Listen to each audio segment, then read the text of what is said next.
Chapter 407, Strong Assisting Army, 3. The Hidden Dragon Kingdom looked at each other first and then the group. They knew neither if they were friends or foes, or even if they were just random travelers. "We are the Hidden Dragon Kingdom, where might your group be from?" A Hidden Dragon Kingdom Heaven Saint Master asked with a polite voice, already sensing just how strong they were. "We are from the Qinhuang Kingdom." The middle-aged man spoke. Qinhuang Kingdom? Several of the men from the Hidden Dragon Kingdom looked confused for a moment since they had never heard of such a Qinhuang Kingdom. Suddenly, an elder from the Hidden Dragon Kingdom realized something and spoke out in awe. "The Qinhuang Kingdom, the very same one as one of the 8 great powers on the Tianyuan continent, the Qinhuang Kingdom?" Immediately, every single person was in awe. Even Chang Wuji and Kafir both looked at the 5 men from the Qinhuang Kingdom in surprise. Within the Tianyuan continent, the 3 great empires reigned supreme among the strongest nations within the continent. Each and every single one of the 3 were terrifyingly powerful, and under the 3 great empires, there were the 8 great powers with influence that was just as awe-inspiring. The Qinhuang Kingdom were one of these 8 great powers and had a wide influence that allowed it to remain at the top of the pyramid. The elder with the tiger cub in its hand nodded. "Correct, we are the imperial advisors of the Qinhuang Kingdom." After verifying their identity, the Hidden Dragon and Pingyang Kingdom immediately began to compliment and flatter them since they knew that an imperial advisor of the Qinhuang Kingdom was surely a very high status. Within the 8 great powers, the imperial advisors of the Qinhuang Kingdom were especially amazing. Only those with an outstanding talent within their generation would be able to become one, and they were formidable opponents to those within the same level of strength. Furthermore, each one had at least a single heaven-tier battle skill, meaning their level of military might was beyond the Heaven Saint Masters gathered here. Now knowing the identity of these 5, Chang Wuji and Kafir were both astounded. They never would have thought that they would meet 5 imperial advisors from one of the 8 great powers. This was truly a rare encounter. They didn't say anything since the imperial advisors were most likely just passing through the area.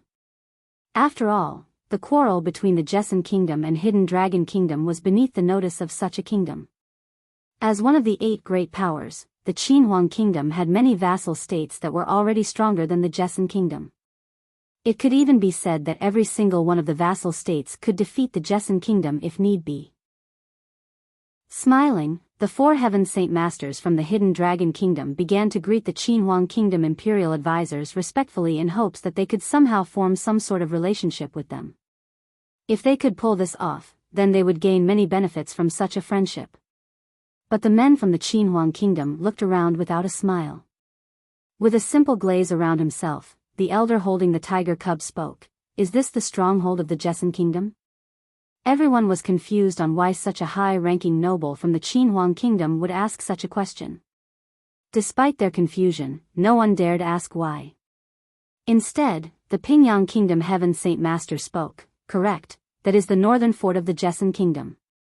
"Who are you?" the elder with the white tiger cub asked.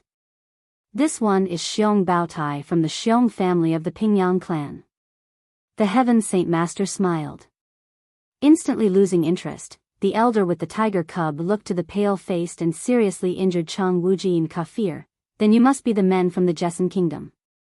Kafir and Chang Wuji looked at each other with confusion as they tried to figure out just why an imperial advisor from the Qinhuang Kingdom would ask such a thing. Their Jessan Kingdom was far beneath the notice of such a great kingdom, and the imperial advisors wouldn't even bother with such a tiny conflict as this one. "Correct, we are from the Jessan Kingdom." Chang Wuji spoke.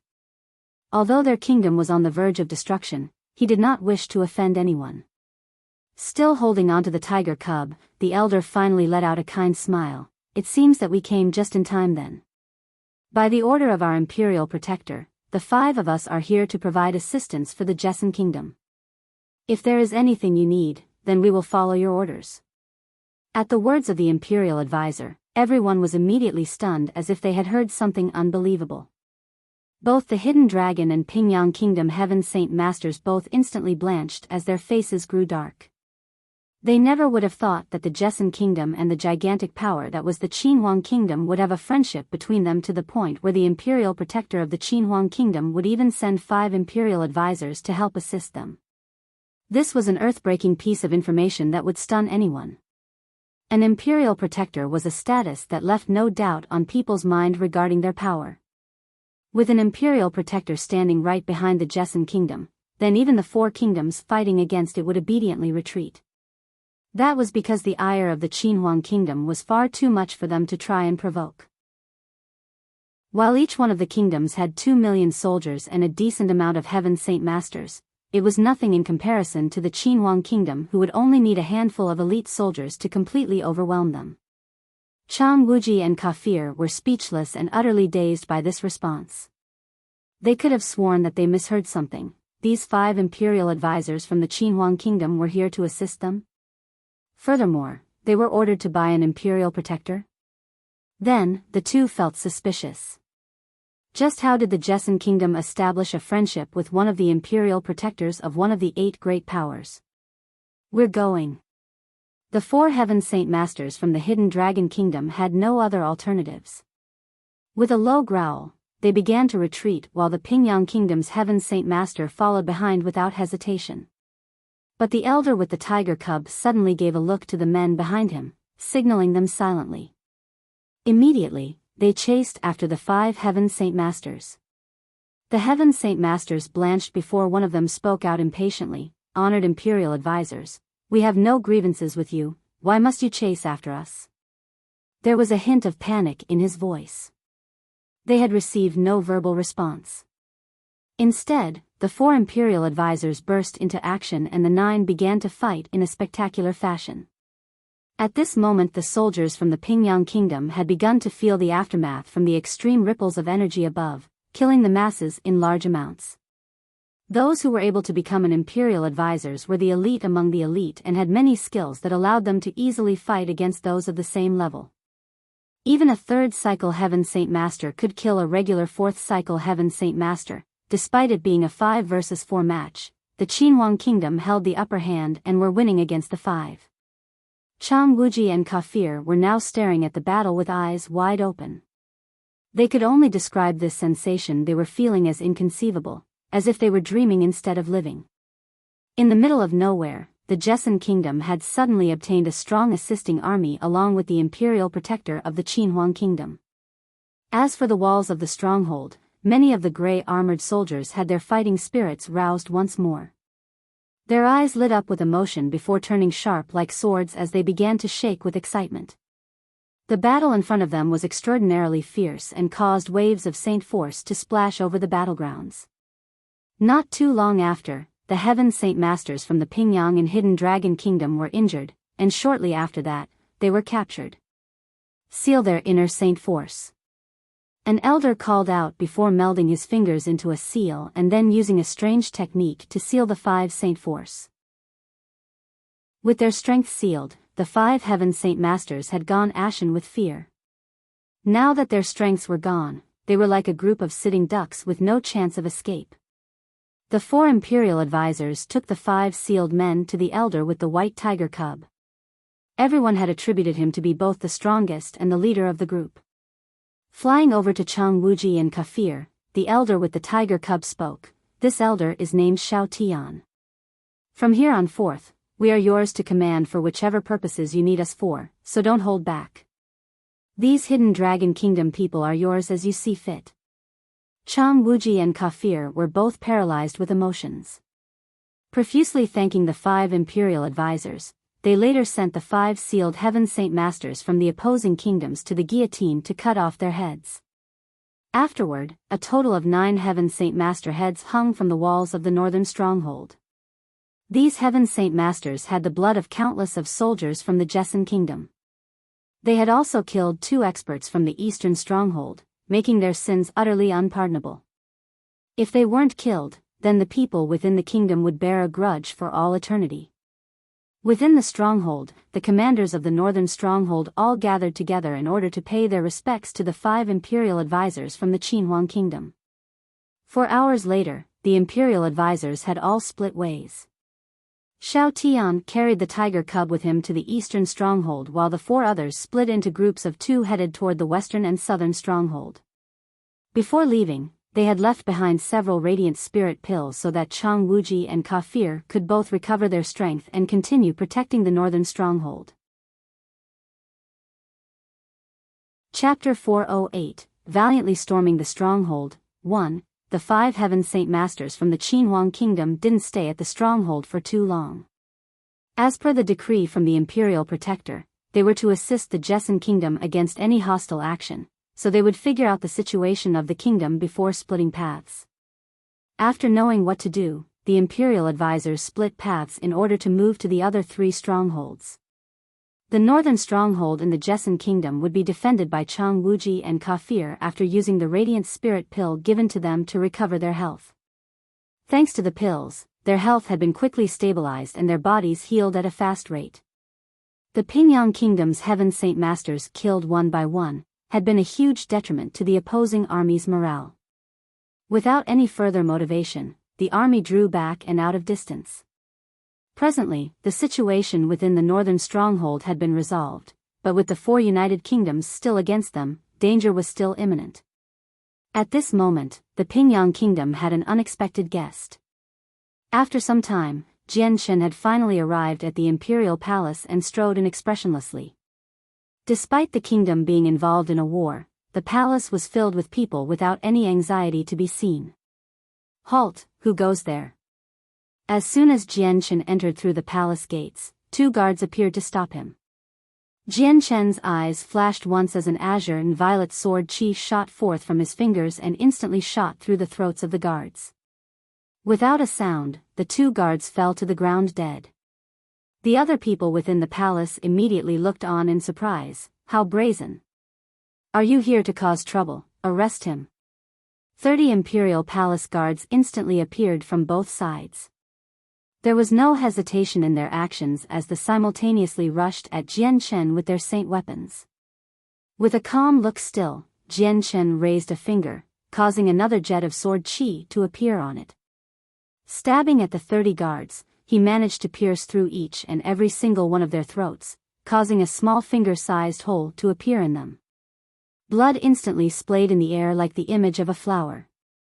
Without even able to cry out in pain, the guards all fell to the ground in a flash of blood and chi. As they lay on the ground, their blood began to pool underneath their bodies. Immediately, a whistling sound could be heard as one of the palace guards began to sound the alarm. This alarm was long and panicked, meaning it was the highest possible warning throughout the kingdom. Not too long after, a wave of hurried footsteps could be heard coming from within the palace as if there was a battle taking place inside. At the same time, the closed gates to the palace slowly swung open as a couple of armored soldiers stepped out in formation. Each one was expressionless, but their eyes contained a frosty glare as if barely holding their honed killing intents as elite soldiers. Right in front of this squadron of elite soldiers, a white-armored middle-aged man came riding forward on a Class 3 magical beast mount. His eyes swept across the dead bodies of the 30 guards and then right onto Jian Shen. With a wave of his hand, he barked out an order, "Arrest him." The soldiers behind him immediately rushed forward in an attempt to hem Jian Shen in. Sneering, Jian Shen waved his fingers, allowing sword chi to gather once more. Even against such a formidable amount of sword chi, none of the soldiers had any hesitation and continued on. But before they could respond to Jian Shen's next move, he had already stabbed several of them through the throats. In an instant, another 14 soldiers fell to the ground. The middle-aged man on top of the Class 3 magical beast mount narrowed his eyes before forming a 3-meter-long yellow spear. Leaping down from his mount, he charged toward Jian Shen and stabbed toward his throat with his spear. The middle-aged man was a first-cycle Earth Saint Master, meaning his strength was someone that was absolutely beneath Jian Shen's notice. With a wave of his finger, a jettison of sword chi shot forward and slammed against the man's long spear. Ding! Following a crisp sound, the middle-aged man's body began to violently shake as the sword chi that slammed into him forced his body to go numb from shock. Flying back through the air, he met the ground and was dragged back several meters.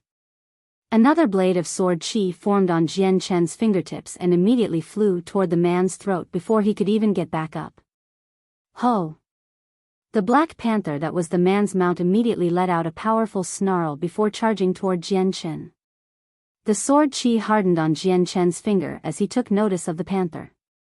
As soon as it got closer to him, his right hand flickered into motion, instantly beheading the panther's head with the sword chi blade on his finger. There were about 200 elite soldiers gathered here, but when they saw this display of strength, they were instantly terrified. Quick, sound the war drums. Sound the war drums. The remaining soldiers instantly realized that Jian Chen wasn't someone they could defend against and turned around to run back into the palace. Dong dong dong dong dong. The war drums began to sound throughout the palace with a strong echo, allowing everyone within the palace to be able to hear them. Upon hearing the war drums, every single person within the palace was confused. They had already forgotten just how long it had been since they had last heard the war drums. After several seconds, they immediately began to react to the war drums and began to panic. Squadrons of armored soldiers began to appear throughout the palace as they rushed toward the palace gates. Even the hidden experts within the palace didn't dare delay their movements as they approached the gates as well. The two gigantic bronze lions standing in place next to the palace gates began to raise into the air due to Jian Chen's control. With a burst of azure and violet, they flew at the walls of the imperial palace. Bang! Following two loud explosions, the palace walls began to crumble away after being destroyed by the two bronze lions, revealing two large holes. Chapter 409, Valiantly Storming the Stronghold, 2, Bang. Following two loud explosions, the palace walls began to crumble away after being destroyed by the two bronze lions, revealing two large holes. Without stopping to take a rest, he levitated the same two bronze lions and began to destroy the surrounding walls. In a flash, the nearby walls to the city were beginning to crumble. Already, the entirety of the wall had been compromised and reduced to rubble. This caused the entirety of the palace to be truly shocked as squadrons of elite soldiers continued to charge forth. The experts hidden away in the palace led the charge toward the source of the destruction with cold glares. Where is the scoundrel that dares to act in such a manner toward our Pingyang kingdom? To dare cause trouble in our Pingyang kingdom's palace, you must be tired of living. Intruder, speak your name. How audacious! Even death won't pardon your crimes of destroying our imperial city.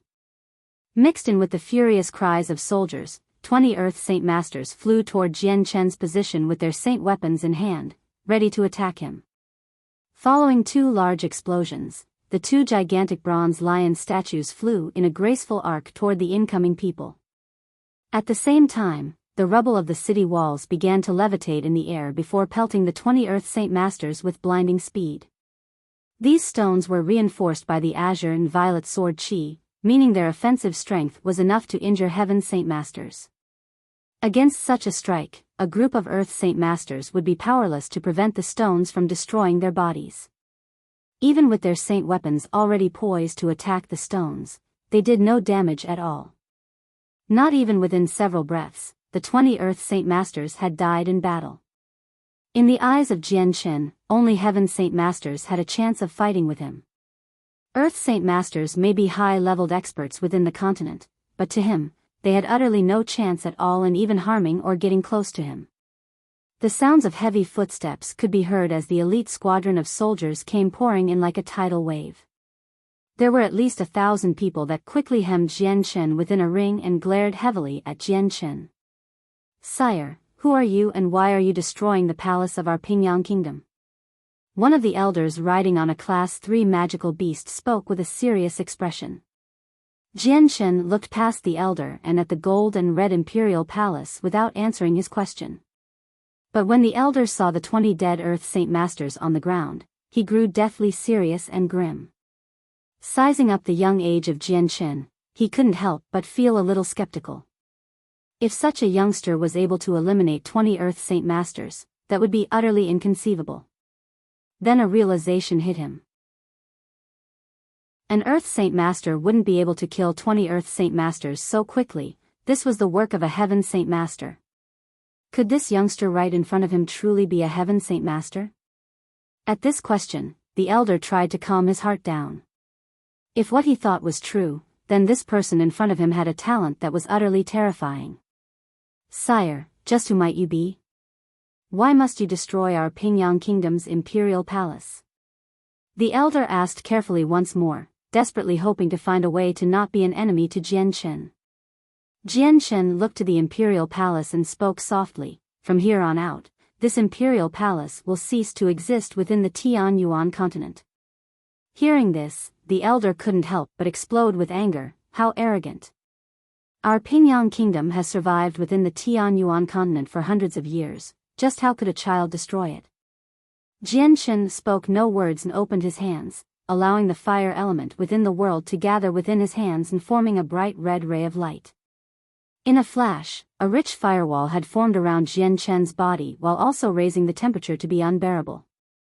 Paling, the elder quickly cried out an order, "Retreat." This elder was not a Heaven Saint Master, but he had a clear understanding of their strengths. Despite all of the guards gathered here being the elite soldiers of the kingdom, they stood no chance against a Heaven Saint Master. At this command, all of the surrounding soldiers immediately began to run away from Jian Shen. It was already far too late.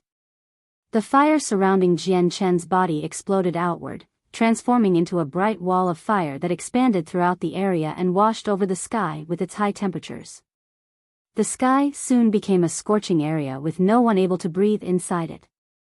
The plumes of fire quickly made its way around the area, engulfing many soldiers within its path. With its high temperatures, the fire quickly brought the iron armor to a fiery red before turning it into molten iron. Countless of soldiers caught by this attack began to cry out in a miserable howl. The elder on the other hand fortunately escaped from the attack and could only watch with dazed eyes. At that moment, two formidable powers flew from the palace with a furious roar. Two Heaven Saint Masters could then be seen floating overhead with a furious look at the scene. "Who are you? Why are you attacking the Pingyang Kingdom?" One of the Heaven Saint Masters glared at Jian Shen menacingly. Despite Jian Shen killing many of their soldiers, he had to make sure of the situation carefully. A bubble of the wind element surrounded Jian Shen, allowing him to float up into the air to meet the two Heaven Saint Masters at their level. "I am from the Jessen Kingdom. Today, I will make your Pingyang Kingdom pay a heavy price for your crime." Jian Shen spoke calmly but with a hint of steel to it. His killing intent was plain to see from him. Upon hearing his response, the two Heaven Saint Masters looked at each other in surprise. Since when did the Jessen Kingdom have such a talented individual as this one? They had never heard of such a person before.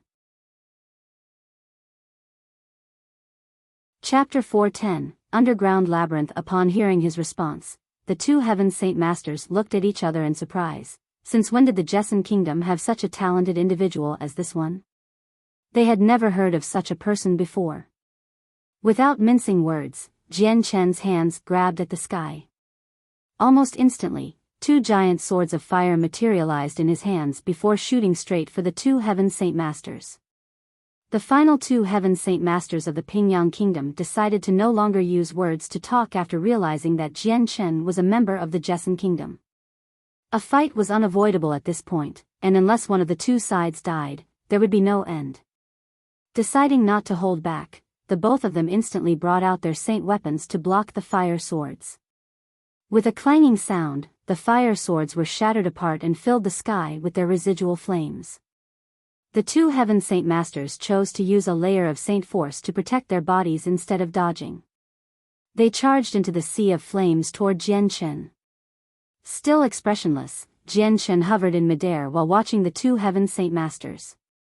Despite the flames licking away at their bodies, he was still able to clearly see them within his mind thanks to his omnipresence ability. A bright essence of pure azure and violet light began to glow on top of Jian Shen's fingers before solidifying to become a sword. Adopting a blitzkrieg strategy, he formed the origin energy in his hand to end the fight as soon as possible. As soon as the origin energy solidified, the two Heaven Saint Masters re-emerged from the sea of flames headed toward Jianchen. Both of their saint weapons had a large amount of pressure radiating from them as they shot toward him. By a tacit agreement, both Heaven Saint Masters had agreed to use their Earth-tier battle skills on him. Jianchen's eyes flashed brightly. Although he had lost his saint force, the chaotic force had changed his body so that it was now way stronger than before. Even his speed had received a large boost after the chaotic force. A flash of azure and violet could be seen before Jianchen's right hand slammed the origin energy against both saint weapons of the Heaven Saint Masters. Upon contact, a tremendous ripple of energy flew out from where the three weapons struck against each other in every direction. Jianchen and the two others were sent flying back because of the result. When the two Heaven Saint Masters finally stabilized themselves, they both instantly spat out a mouthful of blood. With a terrified gasp, they looked down at the saint weapon in their hands. Right in front of them, a ragged jag could be seen on their saint weapon. When a saint weapon was injured, the owner would receive a large amount of damage as a result. Looking from their weapons to each other, both Heaven Saint Masters turned to look at Jianchen in an awestruck fashion. Then, one of the two immediately cried out, "Carry out the highest safety warning." From farther away, near the Imperial Palace, there was a group of soldiers watching the battle take place. Among this group was an elderly man wearing a purple and gold dragon robe. The very moment he heard the words of the Heaven Saint Master, his eyes narrowed.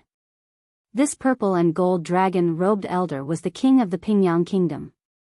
By his side were his personal bodyguards, but when each one of them heard what the Heaven Saint Master called out, their faces turned sour.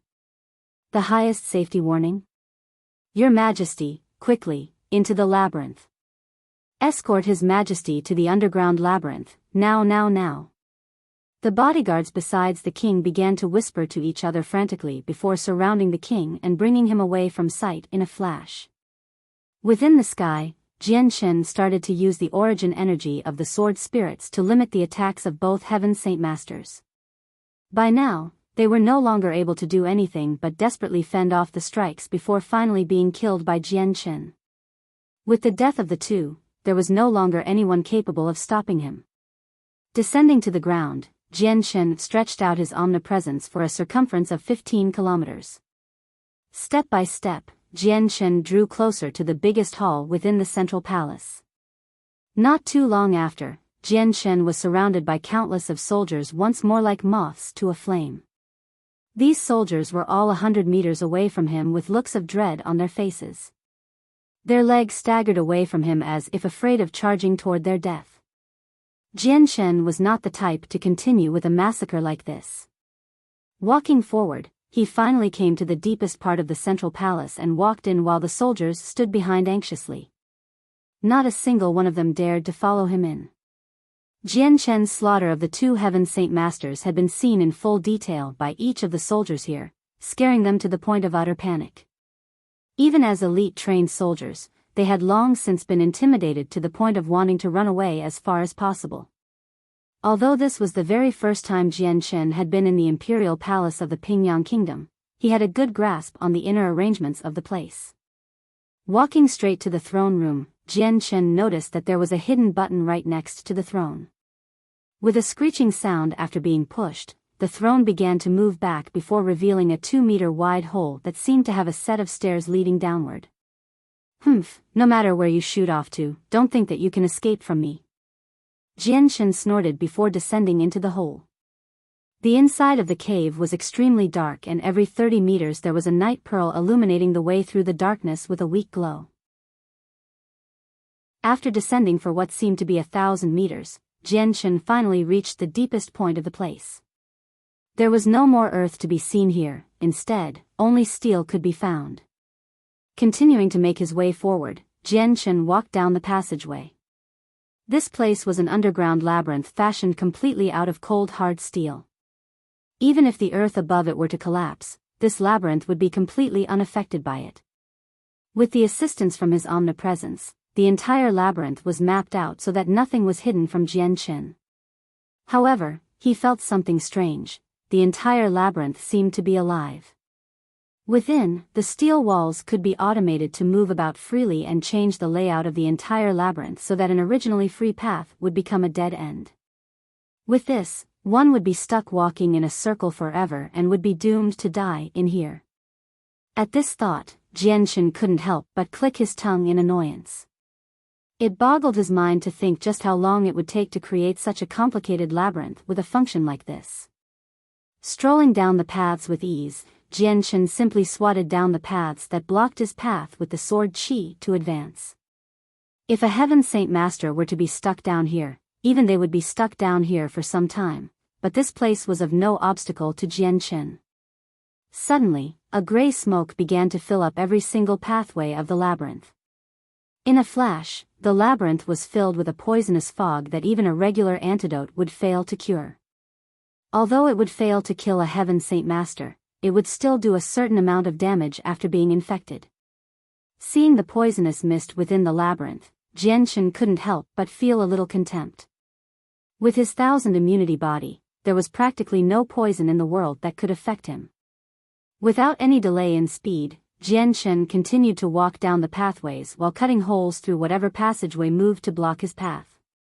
Currently, within the deepest parts of the labyrinth, the king of the Pingyang kingdom and 30 of his most loyal followers could be seen huddled together with grim expressions. Their current position was the safest part of the labyrinth and was protected by 4 steel walls about 10 meters wide in thickness. Even a Heaven Saint Master would find difficulty in breaking through them, and there was also a large surplus of food that was enough for 100 people to live for several years, making this place incredibly safe. Just who is this terrifying person if 2 of our imperial advisors were unable to stop him? The king spoke with a grief-stricken face. Your Majesty, your servant believes this person must be from the Jessen kingdom. Previously, I heard that during the battle between our kingdom and the Jessen kingdom, they had an expert declare retaliation upon us. A guard spoke. The king nodded his head faintly. I heard that as well, but do you think that person will be able to find this place? The king spoke with worry. Your Majesty, please don't worry. This labyrinth is extremely complex and can even change its layout at countless different permutations along with many different traps. Unless there is a traitor, there would be no way for the man to find this place. Another guard spoke. These were his most devoted followers who placed the king as a high importance. Your Majesty, please do not worry. Our experts defending the strongholds will be here soon and force that man away from here without any hope. Another guard spoke. But what he didn't know was that every single one of the Pingyang Kingdom's Heaven Saint Masters had already died since the news of their death from the strongholds had not yet been heard here. Jianshan continued to cut away obstacle after obstacle until at last, he had arrived at the deepest part of the labyrinth where a resplendent but thick steel wall could be seen. Seeing this steel wall, Jianshan let out a cold smile before forming the origin energy on his fingers. The origin energy grew 10 meters long in length before immediately cutting through the steel wall as if it were tofu. Chapter 411, Seize the King. Within the northern stronghold of the Jessen Kingdom, it was temporarily quiet. Every soldier was starting to treat their wounds while a few Radiant Saint Masters continued to treat everyone as much as they could with their Radiant Saint force. On the wall, several of the bandaged soldiers were out patrolling the area, with the heads of 9 enemy Heaven Saint Masters mounted on the wall. The morale of the soldiers was at an all-time high. On both sides of the wall, many blacksmiths could be seen at work trying to mend it with a variety of items laid out a meter around them, as they stripped away the damaged pieces and replaced them with newer ones. Outside the stronghold, several soldiers from the Jessen Kingdom were digging holes and burying the bodies of the dead soldiers in it. Right about now, the army from the Pingyang Kingdom were 15 kilometers away and stood completely still without making any intentions of moving forward.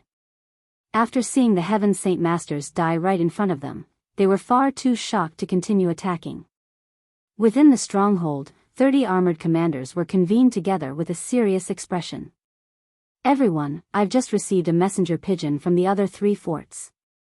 As of now, the enemy army has broken through them and are now making their way toward the imperial city.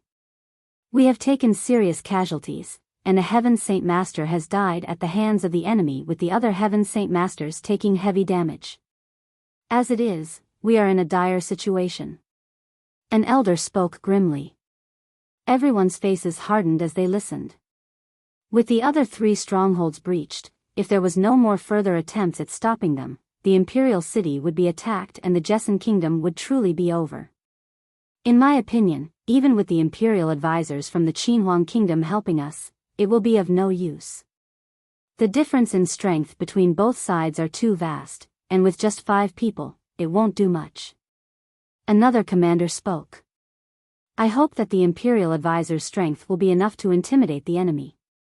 It is in my belief that they won't dare offend the Qinhuang kingdom or else risk 1,000,000 elite soldiers from the Qinhuang kingdom destroying their kingdoms.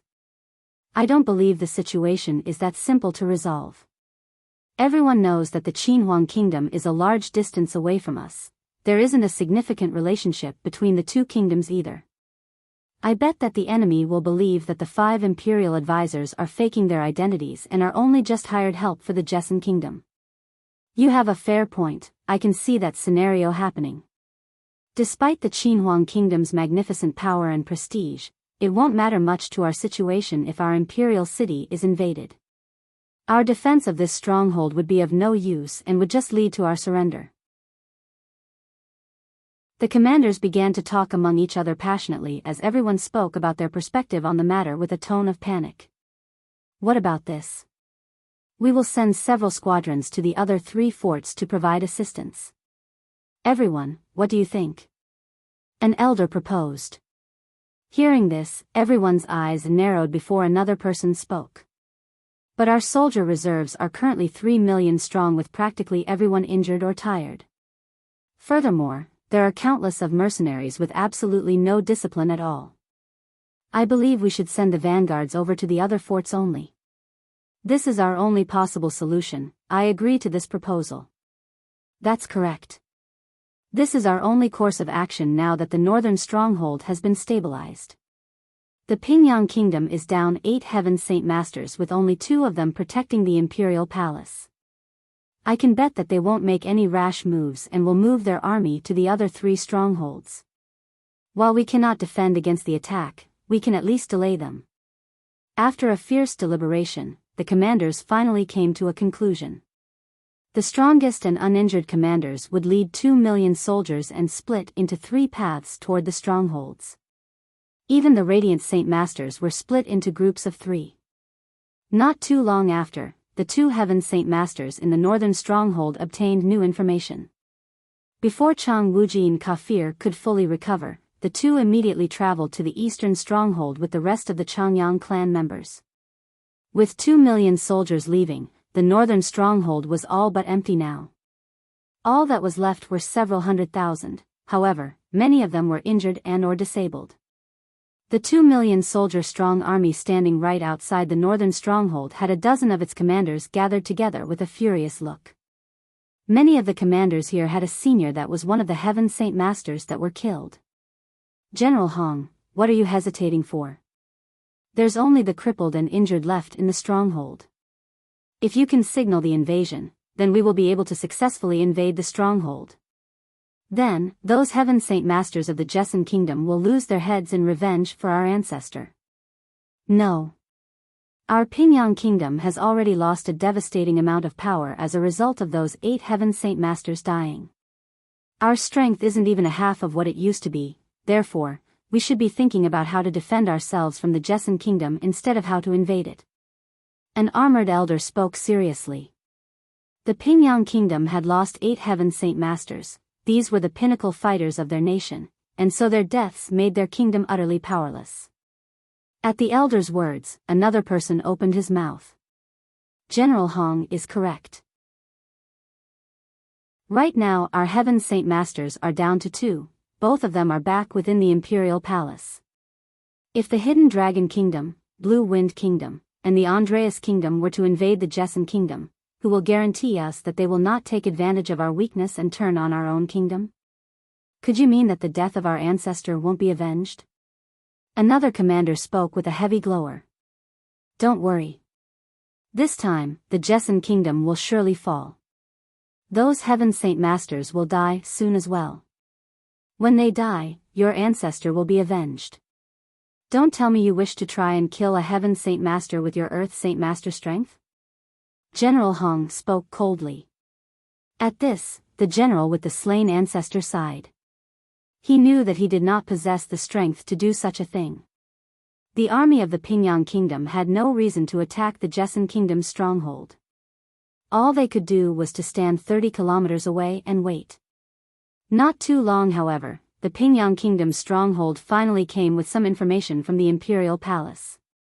The report said that an unknown heaven Saint Master had entered the borders of the Pingyang Kingdom and had started to lay waste to the imperial palace.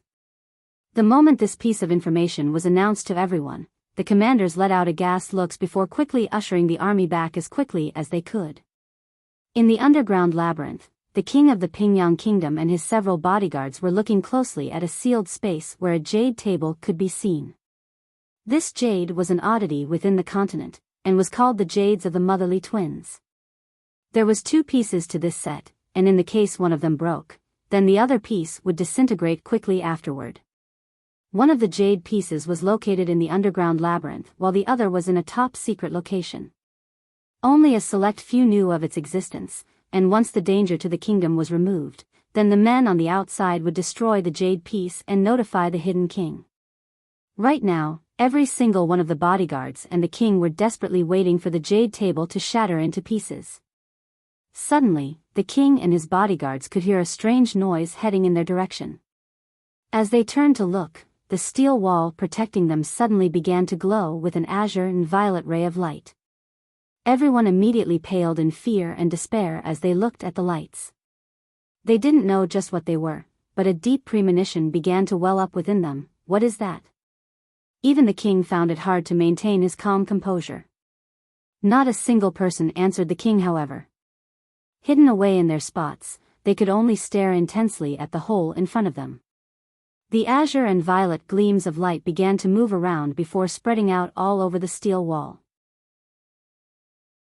As the light washed over the walls, cracks could be seen spreading throughout the steel material. No, he's breaking the walls even more. One of the soldiers cried out in pure fear. The steel wall was built to be 10 meters thick and could withstand even a heaven Saint Master. But right now, it had already been smashed apart by their enemy. Just how strong was this invader? The soldiers and king began to stagger back in fear as they watched the 2 lights continue to destroy the steel wall in front of them. Impossible, this isn't any regular wall to be destroyed. Is our enemy a saint ruler? The king couldn't hide any of his trepidation now, with his voice struggling to stay coherent. Bang! At the moment the king had spoken, another explosion could be heard as pieces of the wall came flying off before crumbling to the ground. A fierce shockwave could be felt as each steel piece slammed into the ground, and the wall suddenly gained a 2-meter-tall hole. The crisp sounds of footsteps could be heard walking toward them. A figure dressed in a white robe with blood on it slowly came into view. This person wasn't old by any means and could be no older than his early 20s. There was barely an inch of hair on him, but there was a regal air to his figure. The king and the other soldiers all looked at the figure in fear while their legs continued to bring them backward. Who are you? The king asked. Jian Shen said no words and stalked toward the king with his cold eyes piercing straight into him. The king of the Pingyang Kingdom was a senile old man with a purple and gold dragon robe and crown. He had even a noble air to him, but under the piercing eyes of Jian Shen, he was absolutely cowed. Striding forward, Jian Shen was soon at the corner the group was hiding in. Protect the king. One of the guards cried out before throwing away his fear and charging at Jian Shen. With one man leading the charge, the others dared not fall behind. With one final breath of hesitation, they too flew at Jian Shen. Chapter 412, Pillaging the Treasury Without Any Rush. Jian Shen formed a bright blade of sword qi on his finger and completely massacred all of the great Saint Masters. From this group, there were only 3 Earth Saint Masters that were fortunate enough to survive the initial attack. Your Majesty, please escape. We will hold him off.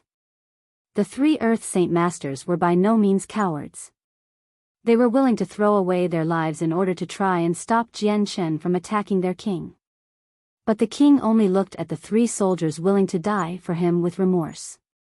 He had no intentions of running since he knew that escaping now was futile and would only expend energy needlessly. Stop! The king suddenly called out to the three soldiers powerlessly. Looking to Jian Shen with a grieved look, he spoke, "This king has already been forced into a state where I cannot run away. If you could please tell me just who you are, then I will be content to die." Jian Shen stared passively at the king for a moment before speaking, "Who I am is not important. Just know that I am from the Jessen Kingdom." "As I expected, you really are from the Jessen Kingdom." The king sighed before looking back to Jian Shen. It seems this king's decision on joining the other three kingdoms to attack the Jessen Kingdom was the wrong choice to make. I had been 90% sure that the Jessen Kingdom wouldn't have such a hidden talent who could storm my Pingyang Kingdom's imperial palace and cause me to end up like this. The king looked even more ragged than before, as if he had spontaneously aged. "This king has already fallen. Do as you seem fit as punishment, whether that is to kill or torture me. This king can only humbly request that you forgive these soldiers. They are innocent of my crimes." The king pleaded humbly. "Your Majesty, this servant's only mission in life is to protect your well-being. We three do not fear death." The three soldiers immediately protested, kneeling in front of him and Jian Shen without concern for their life. The king shook his head, "This war is a sin that I must bear alone. The decision of going to war does not fall upon your shoulders. Furthermore, you have your own family to take care of." Upon being reminded of their families, the three soldiers immediately stiffened with their eyes filling up with tears. The look in Jian Shen's eyes grew dark for a moment. When the king had mentioned family, Jian Shen couldn't help but think to his own family. The king pleaded to Jian Shen once more, "Everything is the mistake of this king. I will call my armies back immediately, so please spare my three guards." Jian Shen looked to the pale three soldiers kneeling nearby. They had already been injured by his initial attacks, so Jian Shen hesitated for a moment. "I will forgive them, but if they dare try to exploit the Jessen Kingdom in any way, I will not be so kind then." The king let out a sigh in relief. Each one of the three guards had been with him for 20 years at the very least and had protected him without question. Although he was their king and they were his servants, they had a deep friendship with each other. Thus, the king had naturally tried his best to ensure that the three guards would not die with him. The king knew that Jian Shen was a Heaven Saint Master, so sending these three Earth Saint Masters would accomplish nothing but their deaths.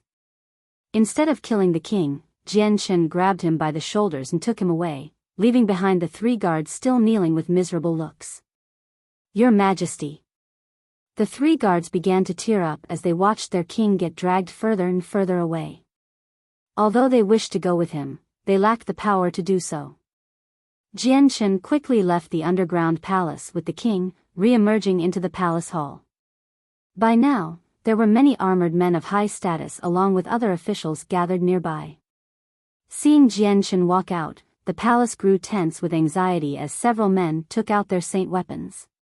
Even if it cost them their lives, they wanted to stop Jian Shen since they knew that soon, the army attacking the border would return. But when a certain purple and gold-robed elder came walking out, everyone was stunned. It didn't take much to tell that the king had been captured by Jian Shen. Seeing all of the gathered high-ranking officials here, the captured king could only sigh before quickly ordering them to stand down. Then, without needing to be ordered to by Jian Shen, the king immediately issued out an imperial edict to bring back all of the soldiers stationed by the Jessen Kingdom's northern stronghold. After the edict, the king turned to Jian Shen, "What do you wish for this old king to do now?" Jian Shen's strength had already caused the king to give up any chance of escaping. He knew that if he didn't cooperate, his entire army would suffer. The palace would be washed with the blood of his people. An event like this was common enough within the continent. "Take me to the treasury," Jian Shen spoke. At this, everyone's face blanched before a blunt elder spoke, "Impossible. The treasury is where the root of our kingdom's finances lie. If it is robbed, then our kingdom would, pcht. The elder immediately grew silent as Jian Chen's azure and violet sword chi shot out and struck through his head, killing him instantly. Prime Minister. Countless of people began to mourn out for the death of this person while others glared furiously at Jian Chen. Grandfather. A few young military officers cried out in grief. Then pulling out their saint weapons, they cried out in a righteous fury, "Fight me to your death." And with that, they charged straight toward Jian Chen. No. Retreat, all of you. The king barked, but unfortunately he had spoke far too late. Jian Chen instantly moved into action, shooting his sword chi straight through their throats and splashing the halls with their blood. Get back, everyone get back. He is not someone you can face against. The king spoke. These people within the kingdom were all the highest-ranking spot holders of the kingdom. Without their existence, then the Pingyang kingdom truly would be gone in all but name. With renewed fear, he turned to Jian Chen before the rest of the people would be killed. This king will take you to the treasury. Everyone, stand down or be beheaded. Afterward, the king of the Pingyang kingdom guided Jian Chen to the kingdom's treasury. Right behind them, the entire crowd of officials and soldiers followed with anxious faces. Quickly, Jian Chen and the king arrived at the treasury. By the order of the king, the soldiers immediately opened the gates and allowed them entry. The treasury was situated underground in the middle of the palace and was split into several different areas where items of every shape and size could be seen. Jian Chen had the king first show him where the monster cores were being held. It was an expansive area with several different boxes laid out. There was a strange energy that could be seen flowing from the boxes, and when opened, several dozen space belts could be seen arranged inside. Sweeping past them, he disregarded the boxes that contained the Class 1 and Class 2 monster cores since there were far too many to be counted. Arriving at the later boxes, Jian Chen picked up a space belt. Each one of these space belts had several words written on them denoting just how many monster cores there were in each one. 500 Class 3 monster cores. 621 Class 3 monster cores. 1000 Class 3 monster cores. 600 Class 4 monster cores. 530 Class 4 monster cores. Each one of the space belts had been categorized between Class 3, Class 4, and Class 5 monster cores with at least 500 cores within them. There was at the very least 60 or 70,000 Class 3 monster cores, 10,000 Class 4 monster cores, and around 400 Class 5 monster cores. Looking at the numbers written on the space belts, even Jian Chen couldn't help but sigh at the extraordinary amount. The amount here had far exceeded what he had anticipated and had left him tongue-tied. However, when he thought about how the Pingyang kingdom had well over 700 million people, he began to calm down a bit. This was the treasury of the entire kingdom, and if he were to take out several piles of monster cores, it would cause no big ripple among the kingdom. Perhaps this depository of monster cores was the result of dozens of years of collection. Jian Chen decided to take every space belt into his space ring. Even the Class 1 and Class 2 monster cores had not been spared. Since he had several space rings with sufficient space, there was no harm in taking them all. Seeing how Jian Chen was taking every single monster core, the king had a look of absolute anger, but even if he wanted to cry in grief, he wouldn't be capable of shedding a tear. With a mental sigh, he knew from this moment on, if the Pingyang kingdom did not collapse, then it would most certainly fall in power for a very long time. Afterward, Jian Chen arrived at the area of the treasury where the money was contained. After cleaning up the entire place, Jian Chen now had a large sum of purple coins. If he calculated the sum, there would probably be well over 100 million purple coins in total since this was the liquidated assets of the entire kingdom. Chapter 413, The Return. By now, Jian Chen had already plundered the entirety of the treasury. The Pingyang kingdom was not financially unstable now, nor had the entire economy halted, and this was better than killing every single high-ranking official and able-bodied person. After all, these officials were still the strongest in the kingdom, and without them, there would be no one to supervise the fallout from the looting. In such a politically, financially, and physically unstable state, it was truly a terrifying situation to be in, especially in a world that revered strength as power. After taking all of the purple coins, Jian Chen turned around and began to look into every single remaining thing of interest left in the treasury. Soon enough, Jian Chen left the treasury and walked outside, where a large group of strong-looking soldiers and officials stood still, not fearing to stand their ground. "Sire, you've cleaned out the treasury and ordered the troops to return from the borders. Shouldn't you release His Majesty?" a general cried out in anger. Jian Chen smiled. "Who said I would let him go? He has caused millions of people from my Jessen kingdom to die. If I were to let him go, those who have died in this war would never be able to rest in peace. Those parents who lost their children will never forgive me for this wasted opportunity." Jian Chen's response caused everyone else to instantly go into an uproar. "Do you wish to execute His Majesty then? Do you not fear the wrath of us all? Or the entire might of the army invading your Jessen kingdom?" Jian Chen's eyes narrowed dangerously as killing intent began to leak out of him, permeating the area. With an icy voice, he spoke. "Do you wish to see whether or not I will slaughter everyone in this palace down to the last dog?" At this, the generals froze up, fearing to say anything that could make the matter worse. In their eyes, a hint of fear could be seen as they realized the consequence of their words. If Jian Chen were to truly massacre all of the inhabitants of the palace, then there would be no one here able to stop him. After all, he was an individual that had easily killed 2 Heaven Saint Masters. Without speaking any more words, Jian Chen grabbed the king by his shoulder and flew into the air. In an instant, he disappeared into the sky, causing everyone to look at him go with wide eyes, shocked at how their very own king had been taken prisoner. Even worse, they had no power to stop it. The group of generals stared angrily at the speck that was Jian Chen, with their eyes smoldering with hatred. After a long moment, they could only sigh with pessimistic expressions. Although their Pingyang kingdom was not considered a superpower, their population of 700 million was not a small amount either. But on this very day, a single youth had been able to storm into the palace and take the king right in front of everyone's eyes. No matter how much they would try to scrub and wash, this was a mark of humiliation that would never fade.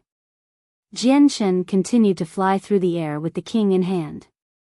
He had originally planned to kill every single human in the palace, but the words the king had said in the underground labyrinth had resonated with him.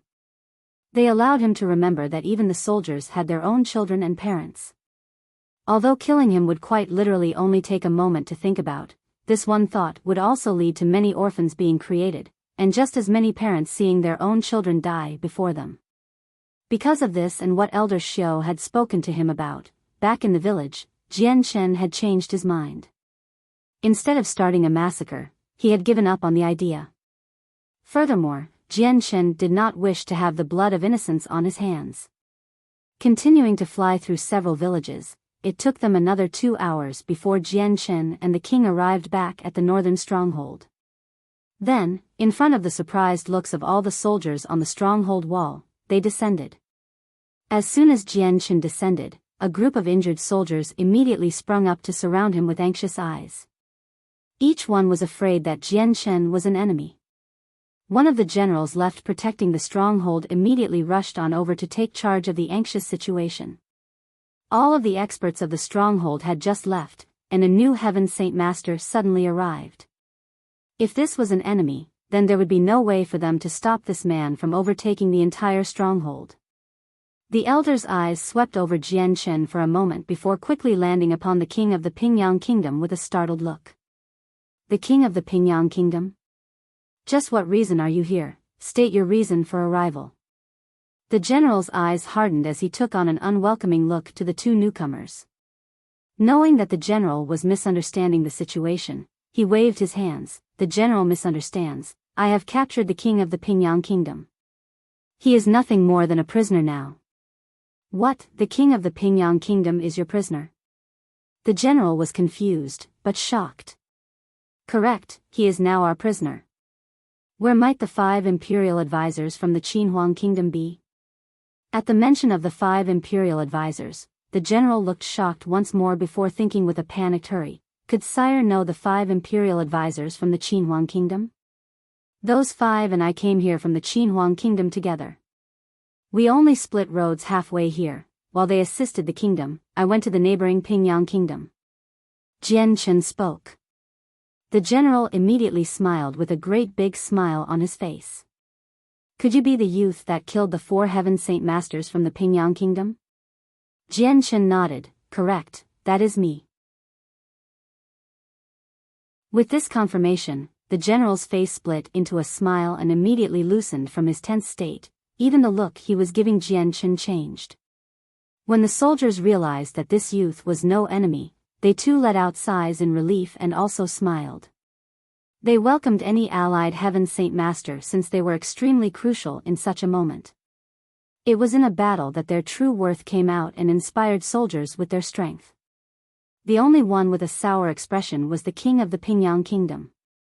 The situation had grown far more dire than he had thought. He had no idea that the Jessen kingdom had somehow managed to become friends with one of the 8 great powers, the Qinhuang kingdom.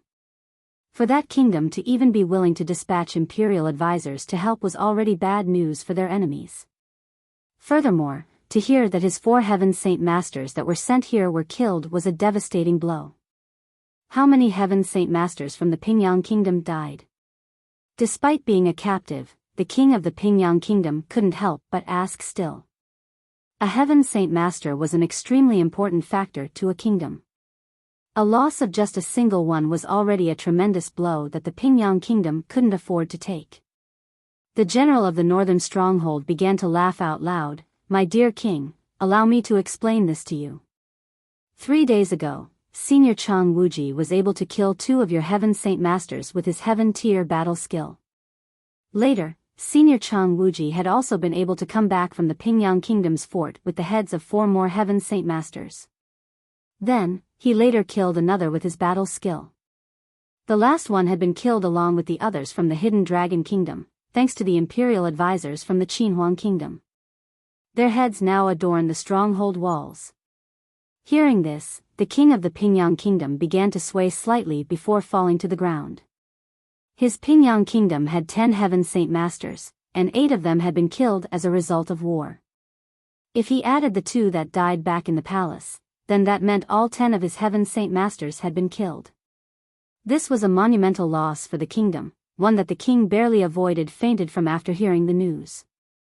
The general's eyes gleamed as he looked at the king before cupping his hands and bowing to Jian Chen. Fellow brother, in what way might you suggest punishing this king here? Jian Chen waved his hands and spoke, do as you please with him. With a great big smile, he called out to several soldiers to tie up the king until further notice with an enthusiastic voice. Afterward, the general explained the situation to Jian Chen. Despite being treated like a guest, Jian Chen managed to have every single remaining high-ranking officer come and greet him. Once they realized that he was the mysterious entity that had killed 4 heaven saint masters and brought back the king of the Pingyang kingdom as a captive, they all looked at Jian Chen with adoration. Sitting on a stool, Jian Chen looked at the nearby gates with a complex look. His eyes could reveal a glint of anticipation as well as some anxiety. The general was very good at discerning body language, and so he was curious at what caused such a reaction from Jian Chen. Without giving away his curiosity, he smiled, fellow brother, might I ask if you are an imperial advisor from the Qinhuang kingdom? Absent-mindedly, Jian Chen nodded his head before speaking, General, is there anyone from the Changyang clan here? With a confused look, the general shook his head, I'm afraid to disappoint, but because of the situation in the other 3 strongholds, the Changyang clan has all been mobilized. Even the 2 heaven saint masters from this stronghold were relocated to help mediate the problems. Hearing this, Jian Chen had a disappointed look. Then where might the young lord of the Changyang clan be? At this question, the general couldn't help but look at Jian Chen oddly. The young master of the Changyang clan had his limbs severed. He was escorted back to Lore City to recover with several people this afternoon. Jian Chen's question caused the general to feel skeptical. the Jessan Kingdom and the Qinhuang Kingdom had no relations to each other as far as he knew. But today, the Qinhuang Kingdom's imperial advisors had come by to provide assistance for them. Furthermore, this youth was also an imperial advisor but had also some sort of connection to the Changyang clan. Connecting the two together, the general couldn't help but think, could this youth in front of him be responsible for the Qinhuang Kingdom coming to the Jessan Kingdom for assistance? Although he was skeptical, the general didn't ask too many questions. He knew it wasn't his place to ask. Upon hearing that the Changyang clan had left the area, Jian Chen could barely contain his disappointment. The general could see the range of emotions flashing through his face and could use that to confirm his suspicions.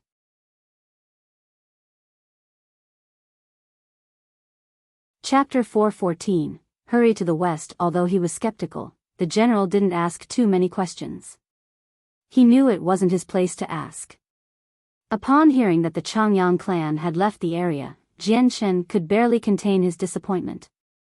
The general could see the range of emotions flashing through his face and could use that to confirm his suspicions. Imperial advisor, although our northern stronghold is stabilized, the other 3 strongholds are still in dire straits. The enemy is nearly at the imperial city, meaning our Jessan Kingdom is in mortal danger. If you could assist us, our Jessan Kingdom will survive this ordeal. The elder pleaded. Although Jian Chen's strength wasn't something he was clear on, Chang Wuji's words and Jian Chen's capture of the Pingyang Kingdom's king was more than enough for him to trust Jian Chen's ability. His words caused Jian Chen to look grim with hesitation. Then with another sigh, he began to inquire about the state of the other 3 strongholds. That same night Jian Chen left, headed to the western stronghold, since it was the closest one from his current location and the most precarious one as well. Although Jian Chen wanted to go back home now that he was in the Jessan Kingdom, there was a war to fight. Without delay, he knew he had to help the Jessan Kingdom resolve this issue, so he resisted the urge to return home for a moment longer. When everything was stabilized, he would go back home. The northern stronghold wasn't all that far away from the western stronghold. After 4 hours of traveling, Jian Chen arrived at his destination, but the hidden Dragon Kingdom had already invaded the area and the stronghold had the banners of the enemy kingdom flying overhead. Over 1 million soldiers were garrisoned inside while steady streams of supplies and soldiers were streaming toward the Jessan Kingdom's imperial city. The army of the hidden Dragon Kingdom had already broke through into the Jessan Kingdom's territory. By now, the stronghold was only serving as their temporary supply station, so there were no Heaven Saint Masters there.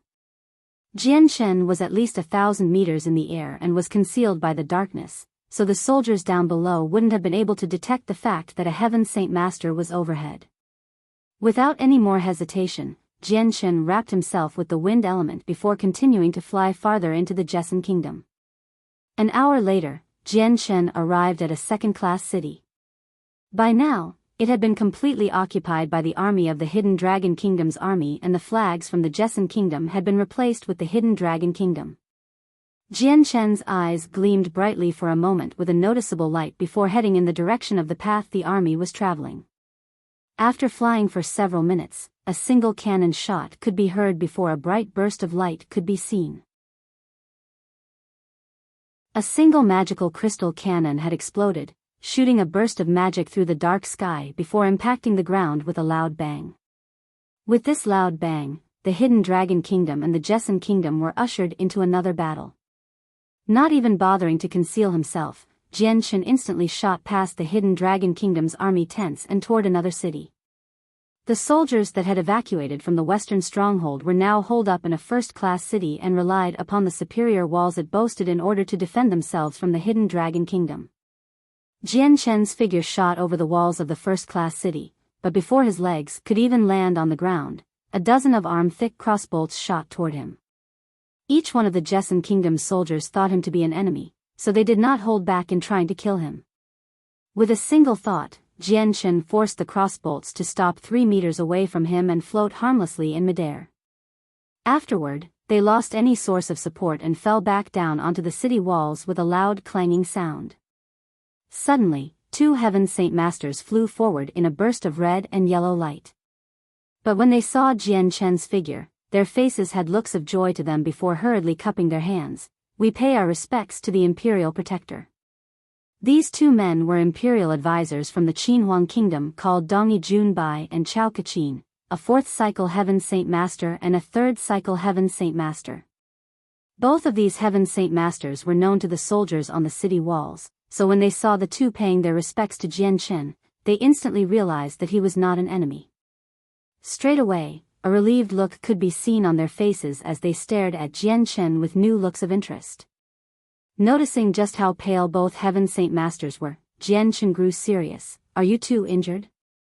The two nodded their heads. Before Dongi Junbai spoke, "Imperial Protector, the two experts located at the western stronghold were already killed by the Hidden Dragon Kingdom. Only one expert remains alive with serious injuries.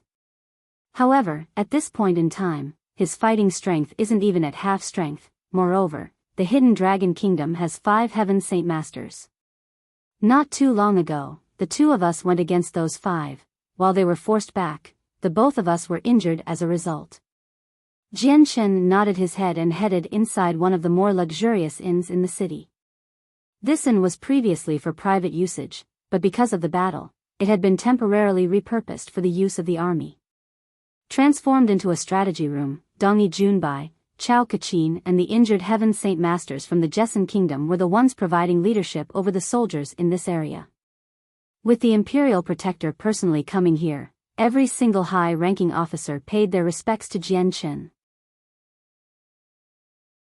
Even the injured Heaven Saint Master stopped his healing treatment in order to go see Jian Chen without saying a word. Although Jian Chen looked to be around 20 years old, his status was still quite high-ranking. With both the imperial advisors from the Qinhuang Kingdom revering him, none of the others could see him as a mere 20-year-old youth. Within the Tianyuan continent, secret methods to recover one's youth were not impossible. Many of the officers rose up to greet Jian Chen with loud respectful greetings in a careful manner as if afraid of saying the wrong thing. Even the Heaven Saint Master looked at Jian Chen with a respectful but enthusiastic look. Among the chatter, Jian Chen recognized this Heaven Saint Master as someone from the Imperial Palace. He was once a commander named Tian Xing. However, after making the breakthrough to become a Heaven Saint Master, his status had immediately elevated, promoting him to an Imperial Advisor of the Jessan Kingdom. After giving several words of greeting to everyone, he immediately assumed the leading position and began to converse with everyone about the situation. "Imperial Protector, the enemy army triumphs us in terms of number, meaning our own army will lose without a doubt. If we wish to score a victory, then we must completely annihilate the enemy Heaven Saint Masters." Correct, the Heaven Saint Masters are the pillars of support for the enemy side. If they were to die, then those soldiers would be irrevocably affected by their loss. And if they were to all die, then our soldiers would feel less pressure than before. As a result, it may be possible for us to turn the tides and deliver a crushing victory. Several commanders began to give their own perspective of the situation. Imperial Protector, the enemy side has 5 Heaven Saint Masters. 2 second cycle, 2 third cycle, and a single 4th cycle Heaven Saint Master. If we join together and use our Heaven tier battle skills, then we may be able to kill them all in one blow. Chao Kachin proposed. I agree. Chao Kachin and I were able to fight the 5 of them to a standstill.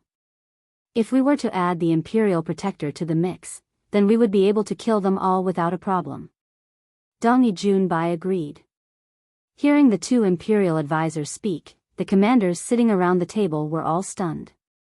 If the 5 enemy Heaven Saint Masters were to all truly be killed, they would be able to transform a crushing defeat into a stunning victory. Jian Chen nodded his head slightly at this, making everyone believe that he too was thinking of the same plan and wished to do so. But then Jian Chen slowly stood up. Dongi Junbai, Chao Kachin, you two go down and recover your strength. After you are healed, head for the eastern stronghold. Imperial Protector, do you plan to go against the 5 Heaven Saint Masters by yourself? Chao Kachin spoke with surprise. Imperial Advisor, the enemy has 5 people. Although they do not possess a Heaven tier battle skill, but their combined might is still no easy force to contend with. The three of us could easily kill them. Dongyi Junbai spoke seriously.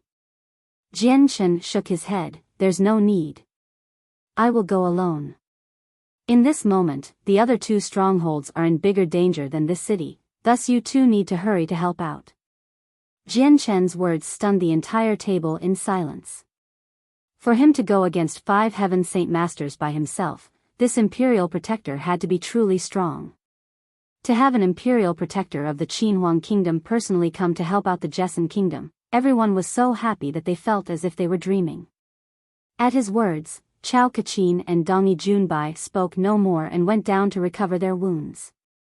Afterward, Jian Chen left the inn and flew in the direction of the stronghold. By now, the 5 Heaven Saint Masters from the Hidden Dragon Kingdom were injured, meaning killing them would be an easy task.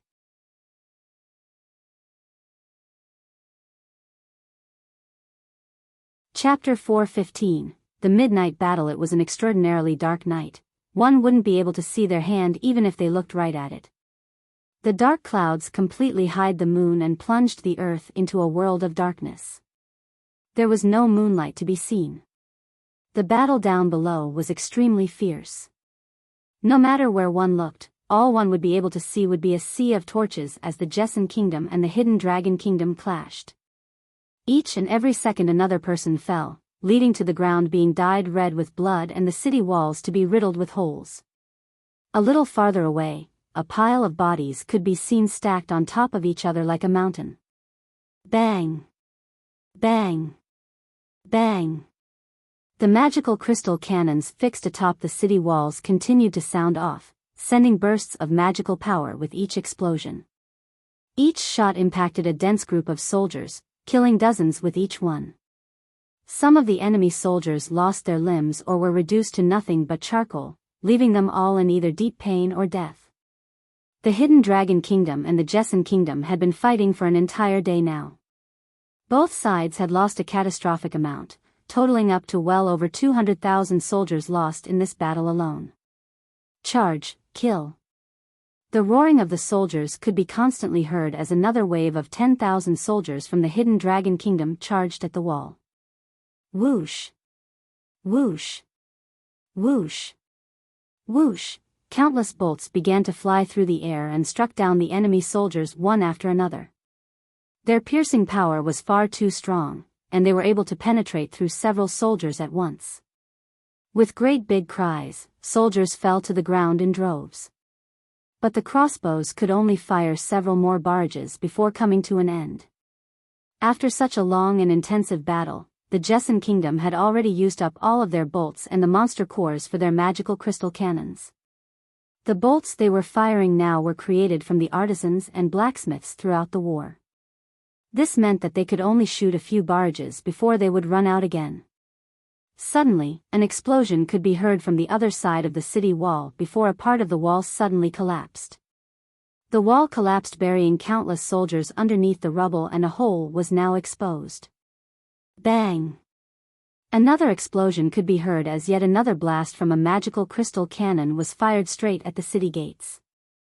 The already slightly deformed gates were instantly blown back, crushing several soldiers right behind them. The loud roars of soldiers rang through the air as the army of the Hidden Dragon Kingdom began to flood past the gates, into the damaged city. Immediately rallying up an army of soldiers to protect the city gates, the soldiers of the Jesson Kingdom tried to fend off the invaders so they could not gain access to the city. In a flash, another battle broke out with the vanguards of both sides slashing and stabbing at each other fiercely. At that moment, a faint azure light streaked forward before coming to a halt several meters above the city walls. As soon as the light appeared, a large, powerful aura began to cover the entire area. Faced with so much power, the space around the light began to distort. Almost as if the air was being removed from the atmosphere, the fighting soldiers down below began to feel as if there was a large boulder placed on top of their chests, making it hard for them to breathe. The power released by a Heaven Saint Master would be hard for an Earth Saint Master to be able to withstand. These soldiers were only ordinary civilians, so when the aura suddenly appeared, both sides were brought to a temporary ceasefire. Unable to even look up, their faces began to grow red from the exertion of trying to move. Jian floated in mid-air before looking up at the sky. A loud whistling sound could be heard throughout the area. Suddenly, the clouds thinned as if they had been blasted away from the sound, revealing the many stars hidden behind them. The soldiers down below were affected as well. The loud thunderous sound vibrated their eardrums, making them ring long after. Heaven Saint Masters of the Hidden Dragon Kingdom, come out to die. Jian thundered. Enveloping himself with the wind element, he flew across the sky like an azure shooting star in the direction of the barracks of the enemy. As if responding to Jian challenge, 5 large ripples of power exploded through the air before colliding against Jian. In the next moment, 5 figures began to float through the air. Back in the city, the still recuperating Dongi Junbai and Chao Kachin both landed on top of the walls with their eyes gleaming with lightning. Their eyes looked capable of illuminating the darkness and allowed them to see wherever they looked in a crystal-clear manner. Even the heavily injured Tian Xing was unable to sit around and met them on the city walls. The 3 of them were truly curious to see just how strong the Imperial Protector was in order for him to be able to kill 5 Heaven Saint Masters by himself. Aside from those 3, the generals of the Jessen Kingdom gathered around as well, concentrating deeply on the battle yet to come. Jian figure was like an arrow that had been shot toward the incoming 5 Heaven Saint Masters with a great amount of killing intent. "Humph, you say such words, but you've never even measured yourself to us." A loud voice could be heard as a Heaven Saint Master from the Hidden Dragon Kingdom called out in contempt. Without another word, Jian eyes gained an electrifying glow to them as he continued to shoot toward the 5 Heaven Saint Masters. A glow of azure and violet sword chi could be seen from his fingers, and killing intent leaked from his entire body. In a flash, he began to form the origin energy with the sole intention to kill the Heaven Saint Masters as soon as possible. "Since you've come here to die, allow me to do you the honors." A Heaven Saint Master spoke as he charged at him with his own saint weapon. Beneath them, the multitude of soldiers had forgotten about the enemy in front of them. Instead, every one of them looked up to the sky to watch the intense battle overhead. These soldiers felt an undeniable attractive force toward the Heaven Saint Masters, since each one of them knew in such a high-stakes battle, whichever side won would directly impact the outcome of this overall battle. 3 men quickly met in midair as 2 Heaven Saint Masters slashed at Jian with their saint weapons without mercy. The origin energy sword that was in Jian hand quickly shot forward, clashing with the 2 other saint weapons. Upon contact, a great explosion could be heard as the saint force flew off from the 2 Heaven Saint Masters and covered all 3 men within the shockwave. The 2 Heaven Saint Masters from the Hidden Dragon Kingdom were naturally unaware of the origin energy of the sword spirits. So when the 2 sides made contact, the Heaven Saint Masters immediately found themselves at a loss and their saint weapons earned a new jagged crack. Because of this, they too felt themselves injured. With a look of shock, their mouths began to bleed blood. Taking advantage of their stupefied shock, Jian hand shot forward once more. The origin energy streaked through the dark night once more, catching one of the 2 Heaven Saint Masters off guard. In the next moment, his head was cut off and his soul instantly vanquished by Jian. At this moment, the other Heaven Saint Master regained his bearings just in time to see his comrade die right beside him. Frightened, he gave up the idea of fighting Jian and tried to fly back toward the other 3 Heaven Saint Masters. "Everyone forward. Be careful of his saint weapon and make sure yours doesn't touch his." At the cry for help, the 3 other Heaven Saint Masters that were originally intending on just watching were surprised. But without hesitation, they instantly leaped into the fray and began to fight Jian as a team of 4. With the 4 Heaven Saint Masters against him, Jian continued to wave his origin energy-made sword around. The azure and violet sword chi continued to shine brightly in the night sky, dancing along with the origin energy. The 4 Heaven Saint Masters were now been cautious about crossing swords with Jian. Thus, their strikes avoided Jian weapon, always making sure to dodge it, ultimately bringing them to a state of annoyance. Advanced Earth Tier Battle Skill Gale Massacre. An explosive voice called out as a Heaven Saint Master began to use his battle skill. The wind in the air began to pick up quickly before enveloping Jian Chen in a giant gale. Within the cyclone of wind, a bright blade of wind appeared before cutting apart at Jian Chen from every angle. Seeing the restricted Jian Chen, the other three Heaven Saint Masters quickly began to use their battle skills as well. Advanced Earth Tier Battle Skill Abyssal Sword Law. Third Secret of Water Control Water to Ice Creation. Fifth Form of the Heavy Sword, Void Splitter. With the four shouts, the four Heaven Saint Masters finally used their Earth Tier battle skills in an attempt to lock Jian Chen in place with their pressure. With a snort, Jian Chen's eyes began to gleam as he began to control the wind around him. With his stronger thoughts, he was able to tame the great winds and shot the origin energy of the sword straight at the other three battle skills. Bang! Following a loud explosion, a ripple of energy washed over the area with a destructive force far stronger than the gale. There was no force that could stop it, and the soldiers underneath were heavily affected. Many of the barracks of the Hidden Dragon Kingdom were damaged. Protect the city walls. Dongi Junbai cried out before he and Chao Kachin activated a barrier of Saint Force which appeared over the city walls. By now the first-class city had been struck many times over by many energy waves and other damaging objects. With so many people on it, if it were to collapse, the casualties would be horrendous.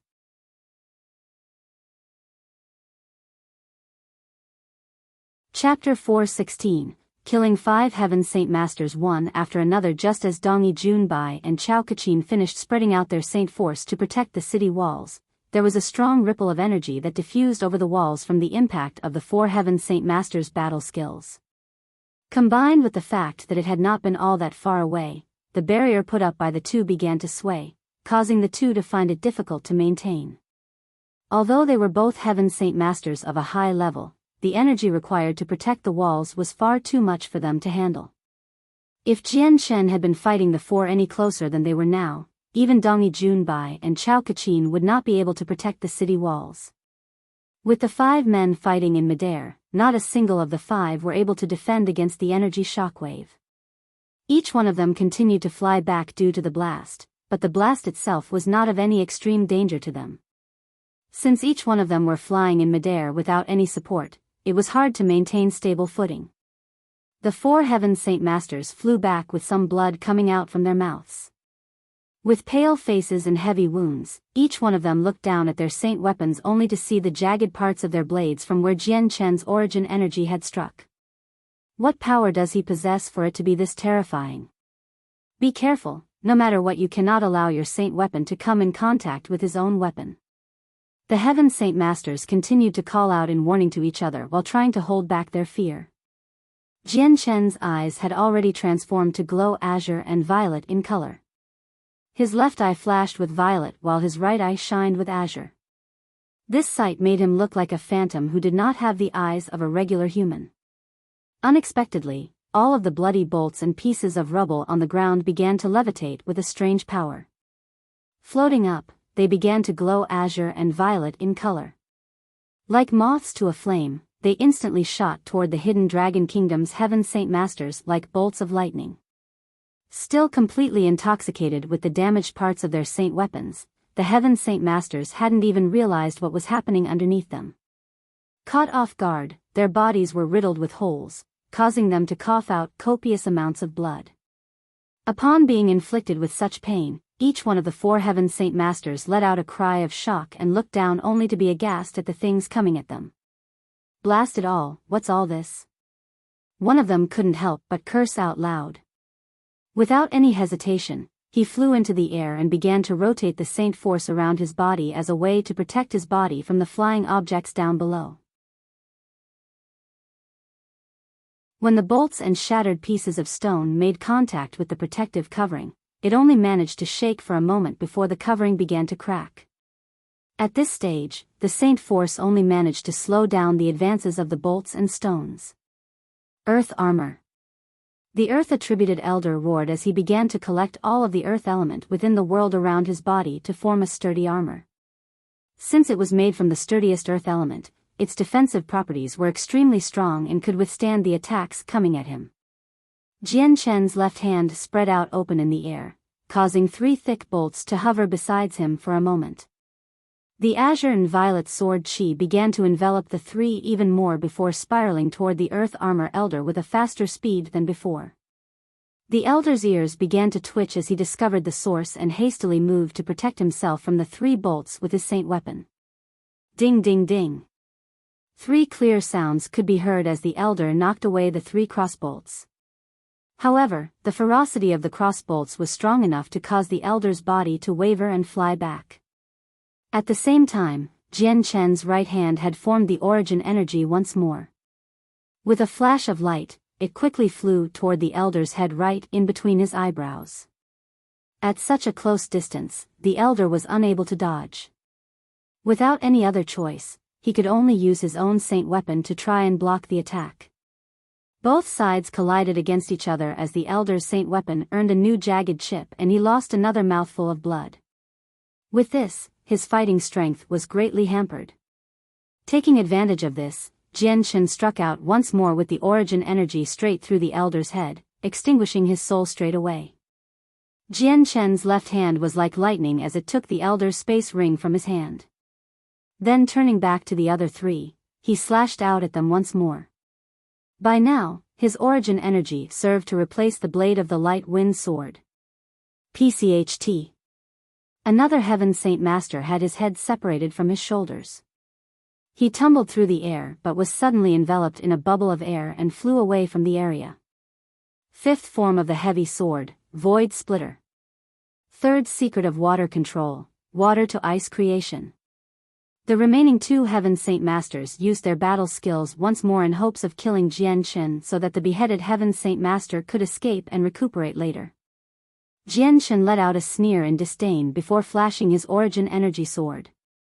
Blocking the 2 attacks, he let another bolt shoot straight at the escaping Heaven Saint Master.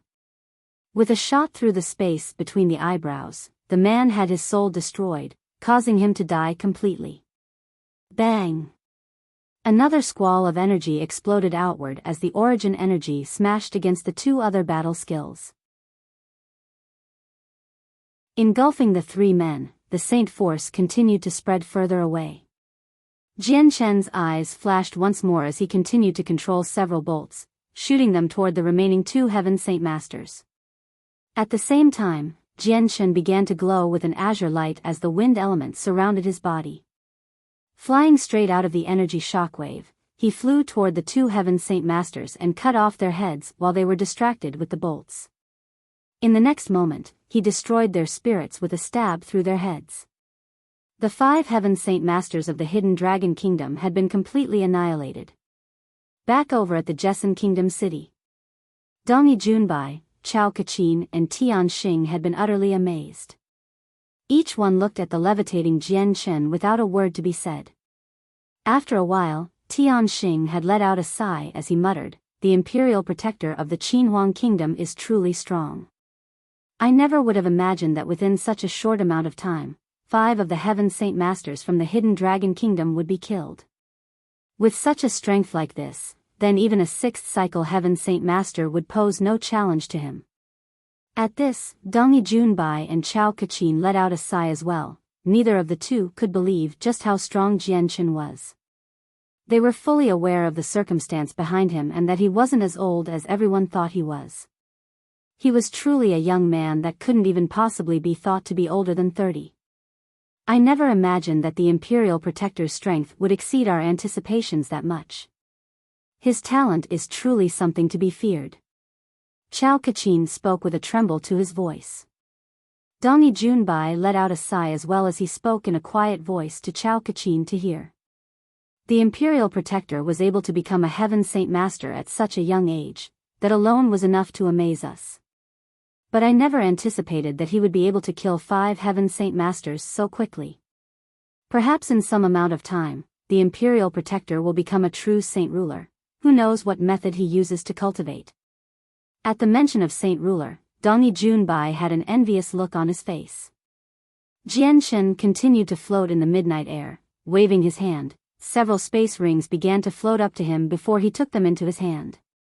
Collecting them, Jian began to stretch out his omnipresence before locating the commander in charge of the Hidden Dragon Kingdom's army.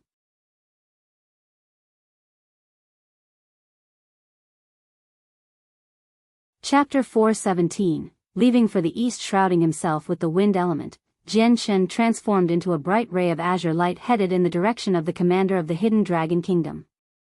Upon seeing Jian fly over, the generals of the army instantly paled as one of them shouted out, "Crap, he's heading for the commander. Protect the commander. Run away, commander." As several generals cried out in warning, a man in armor, who looked around 60 years old, began to run away with several other men protecting him. The surrounding army began to remember just where they were.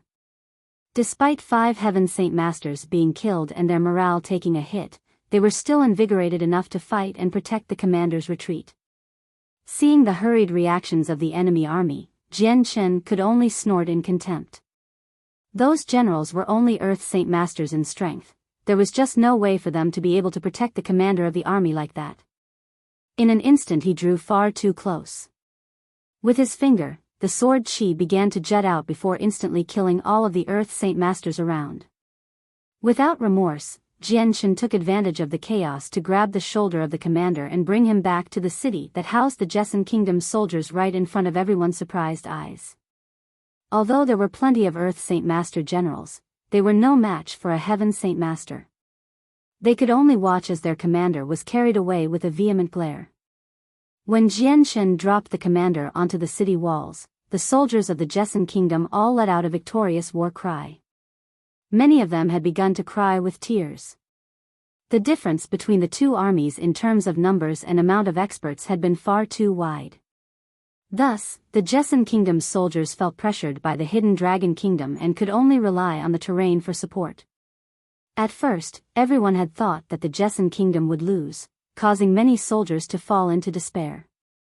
What no one could have imagined was the fact that in such a short amount of time, the tides would turn almost instantaneously. The 5 Heaven Saint Masters of the Hidden Dragon Kingdom had been killed and the commander of the army had been captured. This was a joy that every soldier from the Jessun Kingdom couldn't contain. As for the soldiers of the Hidden Dragon Kingdom, they had fallen into disarray and became unmotivated. The Heaven Saint Masters were unbelievably strong experts and were their moral support. With those moral supports gone, they were no longer ferocious and unafraid of death. Even their generals had been stupefied and shocked. The death of those 5 Heaven Saint Masters was an undeniably tremendous blow for their kingdom. Combined with the fact that their commander was gone, this situation had gone from a simple snowstorm to a snowstorm with a hailstorm on top of it. On top of the damaged city walls, many of the high-ranking military officers began to congratulate Jian with loud and happy voices. Although Jian looked around 20 years old, not a single one of them thought he was actually that young and believed that he was actually several hundred years old. Despite being captured by Jian, the commander of the Hidden Dragon Kingdom was in no way afraid. Staring angrily at Jian, he spoke, "Imperial Protector? Just which kingdom are you an Imperial Protector for? Since you stuck your nose into the affairs of our 4 combined kingdoms, are you not afraid that we would crush your affiliated kingdom?" The death of their 5 Heaven Saint Masters was too heavy of a blow for the Hidden Dragon Kingdom, thus the commander felt an inextinguishable hatred for Jian. At this remark, everyone from the Jessun Kingdom could only jeer in laughter at the commander. Compared to the Qinhuang Kingdom, which was one of the 8 great powers, the 4 allied kingdoms were nothing more than a piece of tofu that wouldn't even last for a single hit. Careful there, commander. Speak to the honored Imperial Protector with your most respectful voice, otherwise, you risk the wrath of the Qinhuang Kingdom upon your kingdom. A general laughed. Hearing this, the commander of the Hidden Dragon Kingdom instantly blanched in fear. Qinhuang Kingdom? Don't tell me you are speaking of one of the 8 great powers, that Qinhuang Kingdom? Correct. The general spoke mockingly and proudly.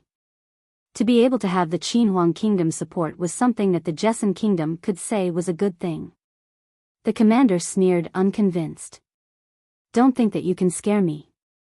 I know all about your Jessun Kingdom. Just how would it be possible for your Jessun Kingdom to attract the friendship of such a powerful kingdom like the Qinhuang Kingdom? To naively think that I would be frightened by such an obvious lie. Do you take Shi Yunfei, to be a 3-year-old child? Furious, the general of the Jesson kingdom immediately bowed to Jian Chen. The enemy army's strongest have all been killed. Just what should we do next, sire? The other generals didn't dare dilly-dally behind and assumed respectful bows toward Jian Chen. Handing over the commander of the Hidden Dragon Kingdom to the generals, Jian Chen turned to Dongyi Junbai and Chao Kaqin. You two hurry up and rest, then head over to the southern stronghold.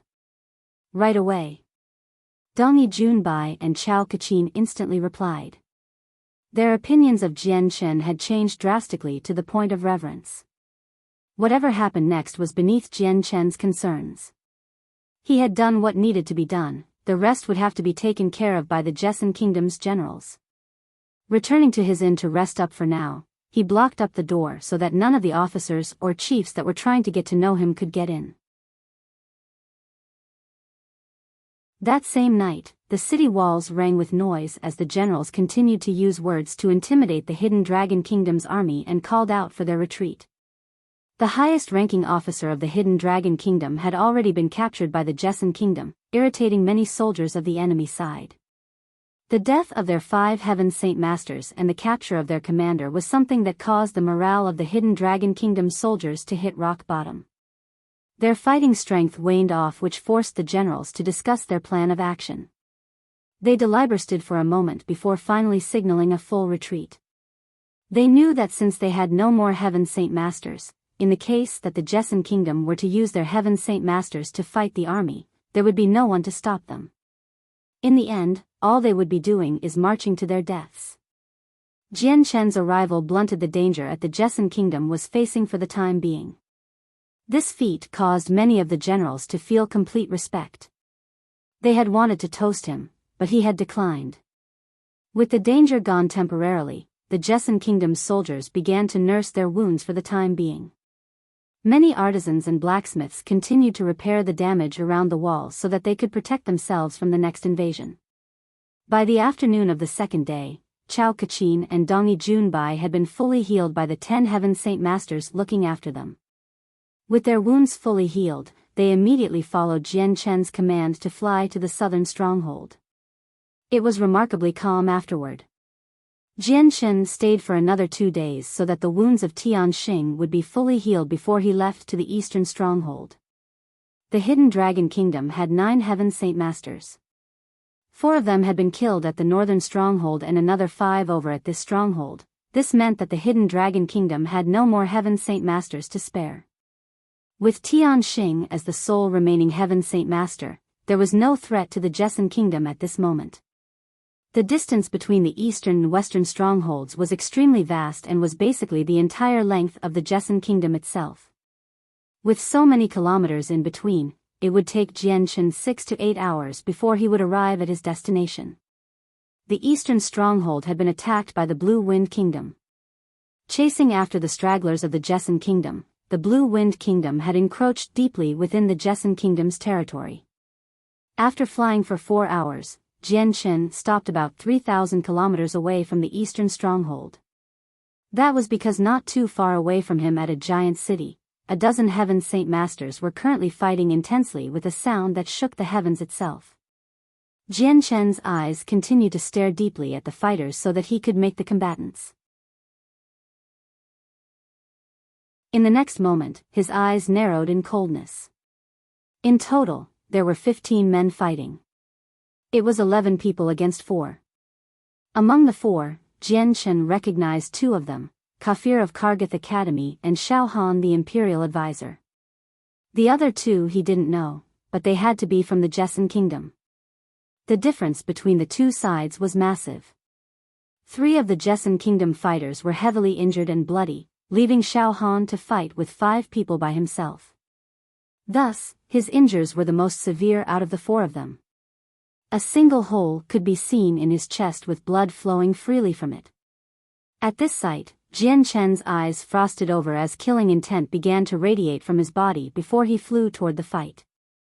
At the same time, several stones began to levitate from the dozen people fighting. Glowing brightly with azure and violet light, they flew at the 11 Heaven Saint Masters and gave the remaining 4 men less pressure to deal with. Imperial Protector. Xiao Han cried out with relief.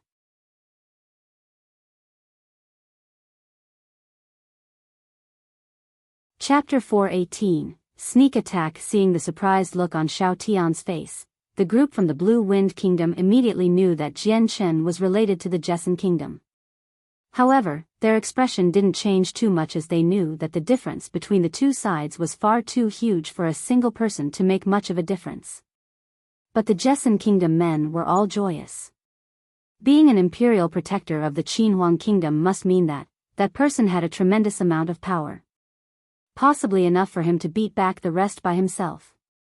The sand and stones in the air continued to fly at the Heaven Saint Masters from the Blue Wind Kingdom, much to the disdain of those very same Heaven Saint Masters. Ignoring them, they only allowed a shroud of Saint Force to cover their bodies to protect themselves from them before charging straight at the newest arrival with merciless stares. Suddenly, the sands that were traveling at them instantly penetrated through their Saint Force and perforated every single one of their bodies full of holes. The group of Heaven Saint Masters from the Blue Wind Kingdom instantly grew shocked. They quickly threw up another barrier of Saint Force to protect their bodies. They then pushed out the sand, and were no longer careless with the sand that invaded the air. They tried to protect their bodies from the widespread attack, but still found it difficult to defend against. Their Saint Force constantly wavered from the attempt to do so and looked as if they were in danger at any given moment. At the same time, a strong amount of pressure filled the air before transforming into a bright gleam of fire that gathered and wrapped around Xiao Tian's head. It's a Heaven-tier battle skill. Quick, don't let him use it. A Heaven-tier battle skill? He actually had one? The 11 Heaven Saint Masters were quickly sent into disarray as they gawked at Xiao Tian. Knowing just how strong a Heaven-tier battle skill was, their elderly faces grew pale and immediately ignored Jian Chen as their opponent. Ignoring the azure and violet sands that were attacking them, they all immediately flew for Xiao Tian in an attempt to kill him before he could use his battle skill. Seeing the 11 Heaven Saint Masters come charging at him, Xiao Tian let out a cruel sneer. With a low roar, the pressure in the world instantly tripled, locking everyone in place before waving his hand violently. The bright red ray of light instantly flashed once before the sword in Xiao Tian's hand exploded with fiery light and washed over the 11 Heaven Saint Masters. There was a faint crack in the sky that could be seen from where the sword trailed behind.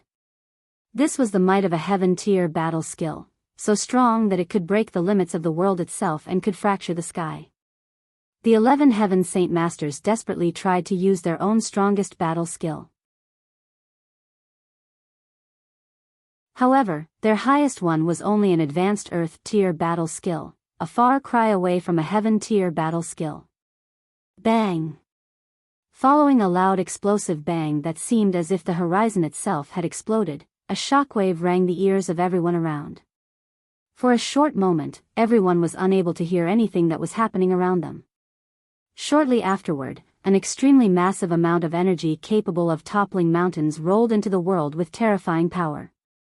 With all of the energy billowing outward, the entire ground beneath them began to crack into a series of spider webs before the earth was pressed deeper down, folding into itself. Xiao Tian's Heaven-tier battle skill was of no low rank, and combined with his 5th cycle Heaven Saint Master strength, the total power was at a terrifyingly high volume. The berserk energy could be seen exceeding several kilometers as hundreds of soldiers from the Blue Wind Kingdom were destroyed by the energy without any chance of survival. Even the first-class city behind them took a generous amount of damage. Several parts of the city walls collapsed, burying some soldiers underneath the rubble and causing a terrific amount of damage. Several of the buildings and homes within the city toppled over, leaving the city in a mess. Even Jian Chen's body was sent flying back for several kilometers before he could stabilize himself. He could only see a bright flash of fire in front of him, nothing else. Spreading out his omnipresence, Jian Chen noted with some joy that the flames did not affect his ability. After spreading it out 15 kilometers around the fallout, he easily spotted everyone's position. Thanks to the battle skill, everyone had been offset from their original positions. Because of the collaborated effort of the 11 Heaven Saint Masters, they did not die from the Heaven Tier battle skill. At most, they were heavily injured and had pale faces, but nothing life-threatening. Jian Chen's eyes flashed brightly as he began to control the fire element to form 3 separate arrows made of pure fire. With a whistling sound, they began to travel toward the closest 3 Heaven Saint Masters. As the arrow flew through the air, Jian Chen followed close behind in the direction of the next closest group. The 3 Heaven Saint Masters were all heavily injured and weren't expecting any attack to come directly after that battle skill. Unable to evade the attack or even detect it, the 3 arrows slammed into their heads. With an explosive bang, their heads exploded, killing them instantly along with their souls. Seeing just how easily they were killed, even Jian Chen thought that it would have been harder to do so. However, he had to concede that right now was the perfect time for a sneak attack. Unwilling to miss another opportunity, he formed another 3 arrows made of fire before shooting them for the next 3 Heaven Saint Masters. All of the Heaven Saint Masters were deeply injured and the fallout from the battle skill had still not yet stabilized, hampering their vision still. Their situational awareness was at their lowest point along with their strength. Thus when Jian Chen unleashed his attack, they were killed without a problem. In a single moment, Jian Chen had killed 6 Heaven Saint Masters without their notice. However, Jian Chen still continued to summon another 3 arrows to bring down the next trio of enemies. By this point the energy from the battle skill had died down. Jian Chen's fire arrows were no longer an undetected presence and immediately flared up on everyone's radar. A single elder took notice and cried out, "Be careful everyone," before bringing up his saint weapon to defend himself. Hearing the startled shout, everyone instantly went on guard.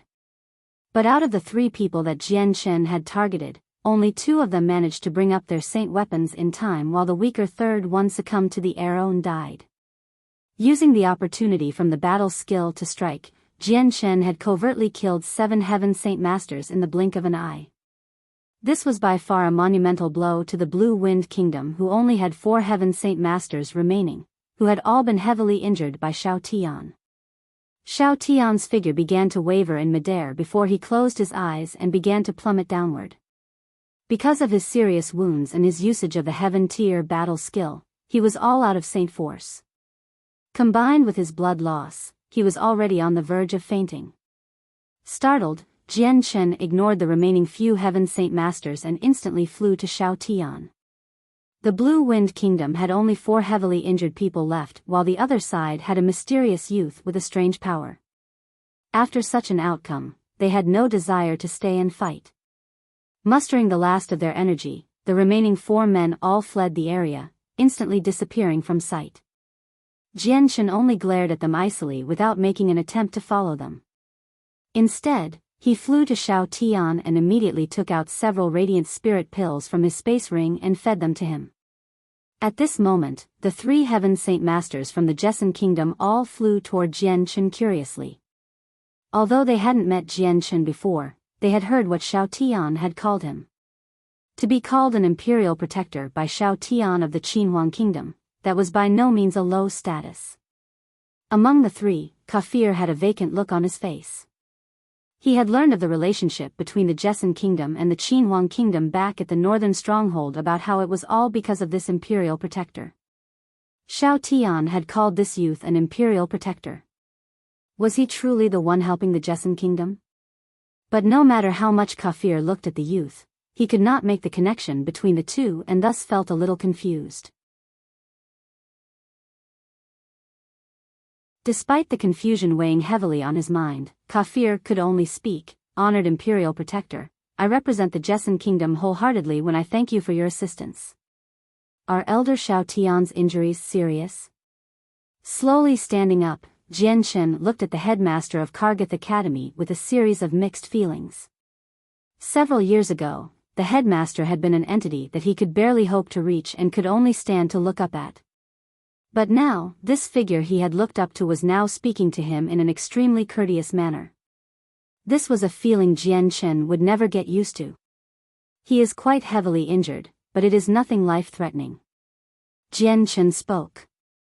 Honored Imperial Protector, why not bring Imperial Advisor Xiao Tian back to the city? We'll have the strongest Radiant Saint Masters treat his wounds.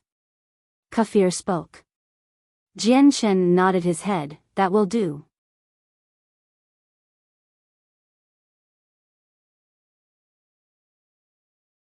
Chapter 419, Interference of the Qiangan Kingdom. After the impact between Xiao Tian's Heaven-tier battle skill and the 11 Heaven Saint Masters, the first-class city known as Benevolent City had several kilometers of their wall collapse. Not only were the casualties high, but if they did not spend several months rebuilding the wall, the city would be doomed for sure. In this battle, the 3 Heaven Saint Masters from the Jessan Kingdom and Xiao Tian were all badly injured. But compared to the loss of the Blue Wind Kingdom, the Jessan Kingdom's injuries were inconsequential. With 7 Heaven Saint Masters dead and the remaining 4 fleeing from the city, the Blue Wind Kingdom's army had no desire to stay behind as well. The loss weighed heavily on their morale, and without any Heaven Saint Masters to protect them, the army didn't dare continue the invasion. Benevolent City was a first-class city with the city lord's mansion 30 kilometers away from any given entrance to the city. The commander of the army defending the city walls adopted the same methods from the western stronghold and transformed a nearby inn into a temporary strategy room. Within the inn, the Jessan Kingdom's Radiant Saint Masters were hurriedly trying to heal the 4 heavily injured Heaven Saint Masters. Jian Chen's status as an Imperial Protector was very high rank, therefore the general treated Jian Chen extremely well along with the commander of the army. After a brief conversation with them, Jian Chen understood the current situation of the eastern stronghold. At times, he inquired about the Changyang clan, but to his disappointment, instead of coming to the eastern stronghold, they were at another stronghold. Thus, Jian Chen's attempt at seeing his family was fruitless once more. At this moment, Jian Chen had a serious look on his face. General Lu, how many Heaven Saint Masters does the Blue Wind Kingdom even have? There were 11 Heaven Saint Masters at the eastern stronghold. Does that mean they sent every single one of them to attack? General Lu was the highest-ranking official of the eastern stronghold. General Lu sighed for a moment before revealing a concerned look. Honored Imperial Protector, this is an answer I do not have. From the 11 Heaven Saint Masters you saw, 5 of them were from the Qiangan Kingdom. Qiangan Kingdom. Jian Chen growled with a dangerous glint as he spoke. Could it be that the Qiangan Kingdom has decided to throw their lot into this war? General Lu nodded grimly at Jian Chen. That may be true. Although the Qiangan Kingdom has sent no army over, 5 of the Heaven Saint Masters you saw today were indeed from their kingdom. With this answer, Jian Chen went silent for a moment as he began to think. Occasionally, the glint in his eyes flashed ominously. General Lu, do you think you can tell me how many experts the Qiangan and Blue Wind Kingdom have and which ones were killed today? Jian Chen's voice was oddly monotonous. Nodding, General Lu replied, Honored Imperial Protector, after inspecting their clothes, we have determined that 3 of them are from the Qiangan Kingdom while the remaining 4 are from the Blue Wind Kingdom. The Blue Wind Kingdom should have 8 Heaven Saint Masters, meaning there should theoretically be 4 left. The Qiangan Kingdom also has 8 Heaven Saint Masters, meaning there should be 5 left. Jian Chen nodded his head as he pondered. You needn't worry about those Heaven Saint Masters then. I will take care of them. General Lu, if there is nothing left to discuss, feel free to head out first. Without any hint of disappointment on his face, the general stood up from the table and bowed to Jian Chen. Yes, Honored Imperial Protector. If the Imperial Protector needs anything, please call upon Lu Mao. With that, General Lu walked out of the room. Bang!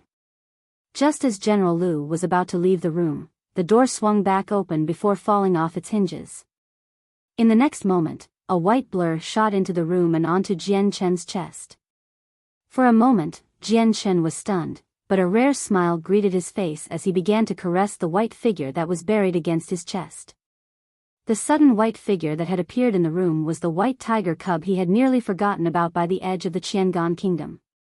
Seeing how Jian Chen was familiar with the white tiger cub, the initial anger that was on General Lu's face instantly disappeared. He had seen Xiao Tian bring the cub, so he was not unfamiliar with it.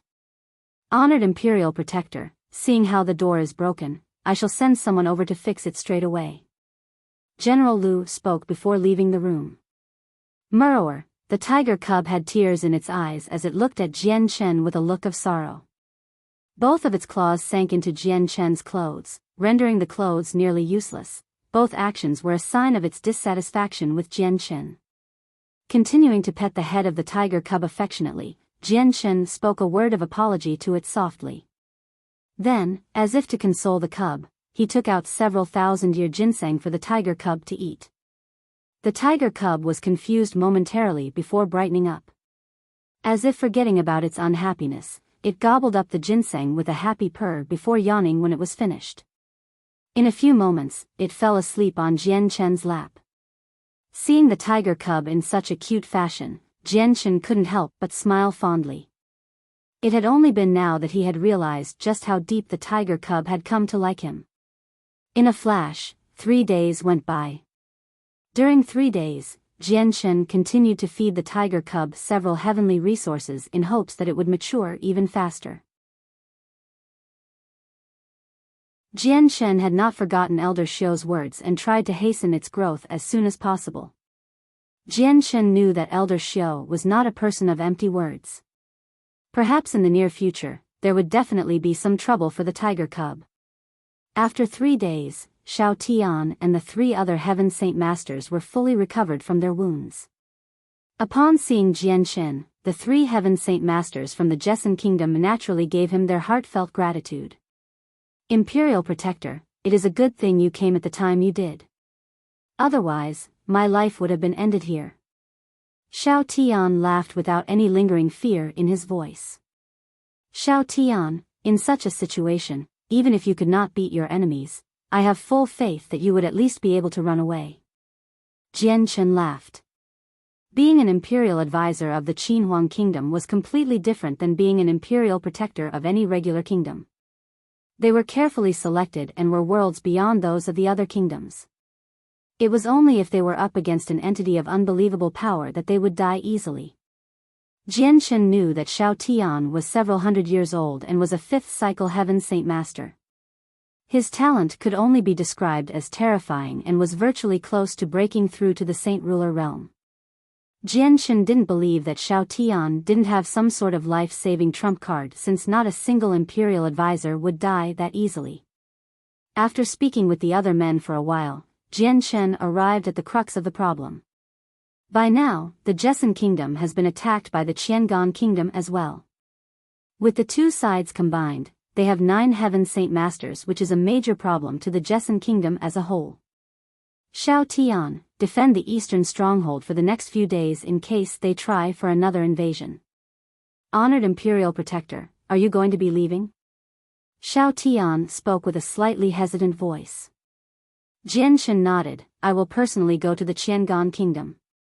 Now that they have meddled in our war, we cannot let them off easily. Jian Chen's eyes flashed with a bright glow of killing intent. If he was not in this fight, Changbai would be in danger.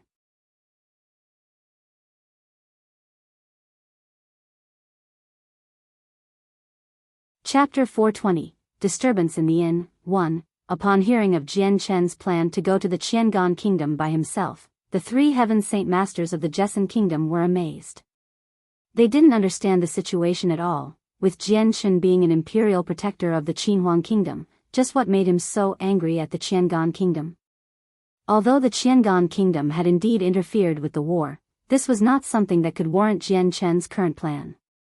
Despite feeling confusion, they didn't dare ask due to Jian Chen's status and could only suppress their questions. Honored Imperial Protector, please allow me to go with you. Shao Tian spoke. Since Jian Chen was not yet at the Saint Ruler realm, he was afraid that trouble might come for Jian Chen. Jian Chen shook his head, no need, I alone will be enough. Shao Tian, be sure to protect this city well just in case the Blue Wind Kingdom strikes again. Shao Tian revealed a helpless look on his face at such a response, then the Imperial Protector must take care of himself. Although the Qiangan Kingdom has lost several men, they still have plenty more. With that, Jian Chen left Benevolent City by himself. Flying 1,000 meters into the air, he began to fly toward the Qiangan kingdom. Wrapped around his chest was the cat-sized white tiger cub. Originally, Jianshen hadn't planned on bringing the tiger cub, but the cub had been unmovable when he left earlier, therefore he had no other choice but to bring the cub along. He had faith in his strength to go against the Heaven Saint Masters and was also confident in protecting the cub at the same time. In a flash, the day transformed into night. Within a second-class city in Qiangan Kingdom, the previously bustling streets finally began to lessen in density and people. By the city gates, a high-ranking officer looked up at the setting sun and spoke to the people beneath him. "It's time, close the gates." Immediately, a dozen men began to push the gates shut. One moment. A loud cry could be heard right outside the city gates as a white figure could be seen shooting past. In the next moment, a young youth with a white tiger cub could be seen entering the city before the gates closed. The guards had not bothered to even stop the youth. They spend entire days looking after men and magical beasts of all shapes and sizes. Thus, they had gained a discerning eye, and from what they could see, this youth was extremely strong. He was at the very least a Heaven Saint Master. This youth was Jianshen. It was already night time, and Jianshen had no desire to enter the Qiangan kingdom late at night. Thus, he planned to rest up for the night and continue early in the morning. Carrying the quiet tiger cub, Jianshen walked along the now cold streets while looking for any open inns. Most of them had been filled to the brim with reservations without any opening. At that moment, Jianshen entered a smaller-looking inn. "Shopkeeper, is there a room for the night?" "Yes, yes, yes. How many rooms does sire want?" Immediately, a 20-year-old youth came walking out from the back with a smile on his face. Seeing the appearance of the youth, Jianshen looked slightly stunned for a moment as a familiar face floated up into his mind. However, he quickly cleared his mind of any wandering thoughts and said, "Your best room would suffice. Bring along a plate of roasted beef as well." Jianshen waved his hand and handed a single gold coin to the youth. Taking the gold coin, the youth smiled widely at him. "Dear customer, please sit down and I'll have a meal served up straight away." With that, he quickly walked into the back of the inn. Looking at the youth walk into the back of the inn, Jianshen began to think for a moment before sitting down at a nearby table. His mind couldn't help but think back on the appearance of Kendall from his past. "Honored customer, your meal has arrived." Not too long later, a single voice snapped Jianshen out of his thoughts as the very same youth brought a large platter of roasted beef onto Jianshen's table. "Mrrr!" The cub let out a happy cry as it leaped onto the table and began to devour the meal. Seeing the white tiger cub's actions, Jianshen couldn't help but force out a smile. "I'll have another platter of roasted beef then." "No problem, honored customer." The youth smiled enthusiastically before walking back to the kitchen. Jianshen began to look around the inn, taking notice of how small it was. There were only 20 or so tables adorned around the inn, but they were clean and sparkled with bright light. At another table, a middle-aged woman that seemed to be the shopkeeper looked intently at her abacus as she tallied up the day's finances. The sounds of the abacus could be heard clacking continuously while the male youth stood off somewhere else. Aside from the three of them, there seemed to be no one else around. At this moment, several burly-looking men came walking into the inn. With a loud voice, one of them spoke. "Proprietress, it's time. Hurry up and hand over what you owe." At the man's voice, the woman calculating her finances with the abacus looked up at the men with an embarrassed expression. For a while, she spoke several words of hesitation before taking out a stack of silver coins. "Dear gentlemen, this month's business has been quite rough. We can barely manage our living expenses and can't even afford any hired help. This is all we can give for this month." "What is this? 135 silver coins. Do you think we're looking for a meal? We don't care about your business, you owe us 3 gold coins a month." The man cried out in anger as he prepared to cause trouble. Without any other choice, the woman took out another stack of silver coins helplessly. In total there were 300 silver coins. Counting up the coins to make sure there wasn't any shortage in the stack, the men left without any further trouble. As they left, the youth came walking out with a platter of roasted beef. "Mother, did they come to collect their fees again?" "That's right." The middle-aged woman sighed with a helpless and worried expression. "Mother, we can't go on like this. We only earn so much per month. With these costs, we can't afford to even live." The youth spoke indignantly. The woman sighed once more. "There's no other options. We have no one to help us. No matter where we go, it'll be the same." At this, the youth's head dropped down in resignation. "Shopkeeper, why might they be collecting a fee? Could it be all the stores here have to pay a tax?" Jian Chen suddenly asked from his table. The youth began to wipe one of the tables with a towel before lifting his head to speak up. "There's obviously a protection fee. Each month they force us to pay 3 gold coins. Even our small store can only earn several gold coins a month, but combined with the 5 gold coin tax to the city lord, there's not much left. We can only make do as is." "Do all the stores have to pay this tax?" Jian Chen continued to ask. Shaking his head, the youth said, "The tax from the city lord is a mandatory thing for all stores, but these men are from a mercenary group.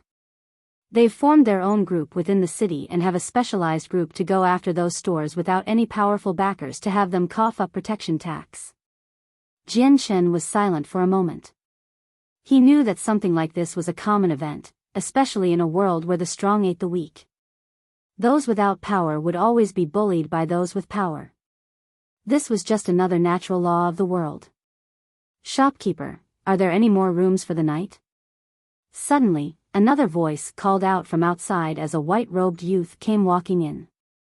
Seeing the new customer, the youth quickly came up to greet him with a smile. Yes, there's definitely room." "How many rooms might the honored customer need?" The other youths behind him began to look around the place before narrowing his eyes in dissatisfaction. "This inn is quite lacking. Is this place even suitable for the young lord? We came here too late, all the other inns are completely filled up. This place should do for now." Another person spoke. "How about this, shopkeeper? We'll reserve the entire inn. Throw out all those unrelated men." A youth spoke arrogantly. Hearing this, the waiter and the shopkeeper had embarrassed looks on their faces. Clearing her throat, the woman spoke. "Honored customers, our inn has plenty of room and should be enough for your needs. Spare me your words. I told you to do what I ask, or are you afraid our Yangji sect will not pay?" The white-robed youth spoke out haughtily. Upon hearing the name of the Yangji sect, the shopkeeper's face instantly fell. Without any other look, she walked up to the second floor and began to explain the situation to the guests. In the next moment, the second floor burst into a cacophony of anger and curses. "Fuck, is this how your inn does business? I've already paid money, just how can you cheat me like this? Do you want your store to close down? I'm from the Bloodsting mercenary group." From the second floor, a roar could be heard.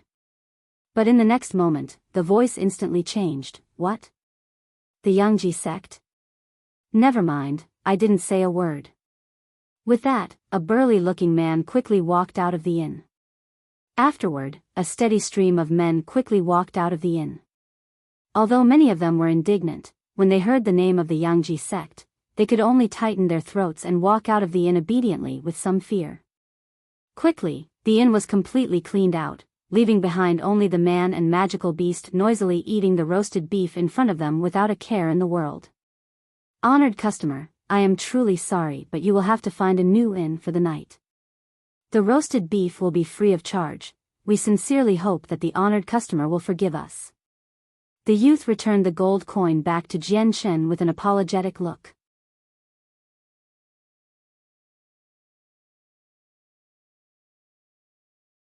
Chapter 421, Disturbance in the Inn, 2, Honored customer, I am truly sorry, but you will have to find a new inn for the night. The roasted beef will be free of charge. We sincerely hope that the honored customer will forgive us. The youth returned the gold coin back to Jian Chen with an apologetic look. Jianshen looked at the youth for a moment without making any movements to take back his gold coin. Then, he turned around to look at the youth from the Yangji sect.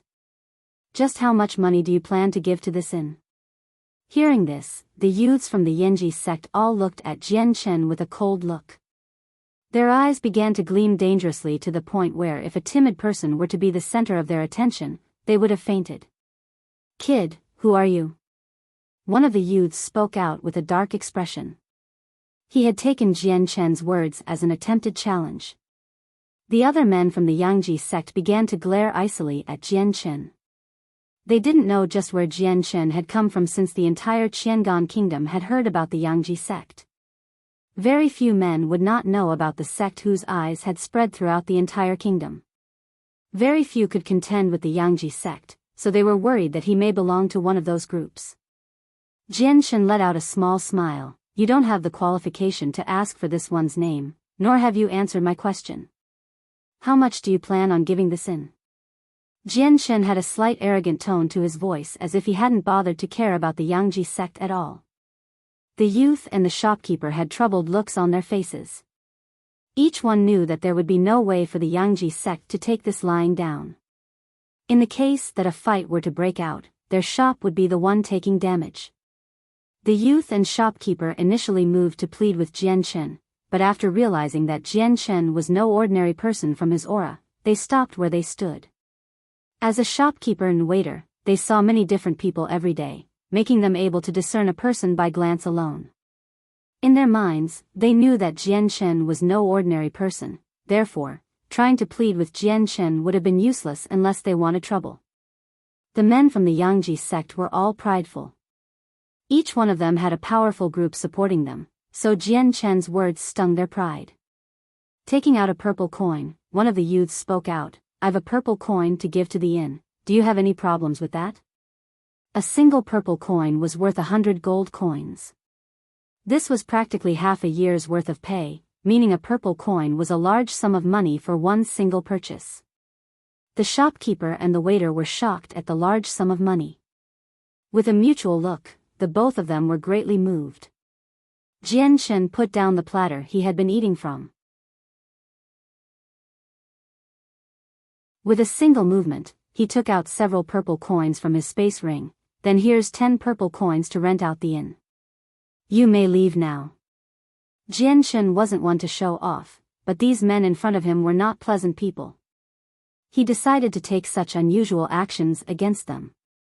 Seeing the 10 purple coins on the table, the men from the Yangji sect were infuriated.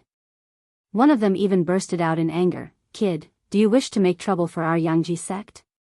You must not like living. Wisen up and get the fuck out of here. Even if you have money, that doesn't mean we won't spare your life. If you don't wish to die, then get out. Offending our Yangji sect is something even the prince can't do. The youths began to cry out in anger as they slowly made their way toward Jianshen. Jianshen didn't bother to look at them anymore and continued to eat his meal. If you cannot bring out the money, then please leave. I've already reserved the inn. I don't welcome you here. You're taking quite the risk here. One of the youths shouted angrily as he and another person prepared to slam their fists into his head. With a look of disdain, Jianshen's chopsticks instantly shot toward the two men that came at him with blinding speed. Shwa! Shwa! Two cries of pain could be heard as the two chopsticks skewered through their fists, causing them to be unable to open their fists. The pain was so intense that they couldn't help but gnash their teeth together furiously. Jianshen's movements shocked the other Yangji sect men who all looked on in fear. You actually dare to attack our Yangji sect? You're tired of living. A youth roared. Jianshen's eyes flashed dangerously as he waved his hand, causing the two chopsticks to come flying back. In an instant, he stabbed them straight through the throats of the one that spoke, killing him instantly. Jianshen's action stunned the entire group to the point where one person began to stutter. Why you actually killed a member of our Yangji sect? If you wish to live, then get out of the inn. Otherwise, I'll kill you all here. Jianshen spoke with a tone so icy that even a bucket of ice water would seem hot in comparison. The group couldn't help but feel extremely vexed at Jian Chen's words, but they had no other choice but to leave the inn dejectedly. "Halt, take this body out with you." Jian Chen spoke as he pointed at the corpse on the ground. With the others unwilling to do it, one reluctant person took the body and left the inn with the group. After the Yangji sect left, the entire inn was a deathly calm silence. The inn's shopkeeper and the waiter only looked at Jian Chen timidly, not knowing what he was planning to do next. Jian Chen threw the chopsticks in his hands and spoke, "Shopkeeper, since I've reserved the inn, these 10 purple coins are yours." Then without waiting for the shopkeeper to respond, Jian Chen took the satisfied tiger cub up to the second floor. The sky was already quite dark now, and while Jian Chen was only in a second-class city, he could hear the sounds of a carriage slowly roll through the streets. In the next moment, several more magical beast mounts could be heard charging toward the inn from every angle. With just one look, anyone could tell that these men were very rich. At that moment, the youths from before came running toward the carriage. They were from the Yangji sect, and on their backs, the corpse of their dead friend could be seen hanging. "Young lord, please help us take revenge.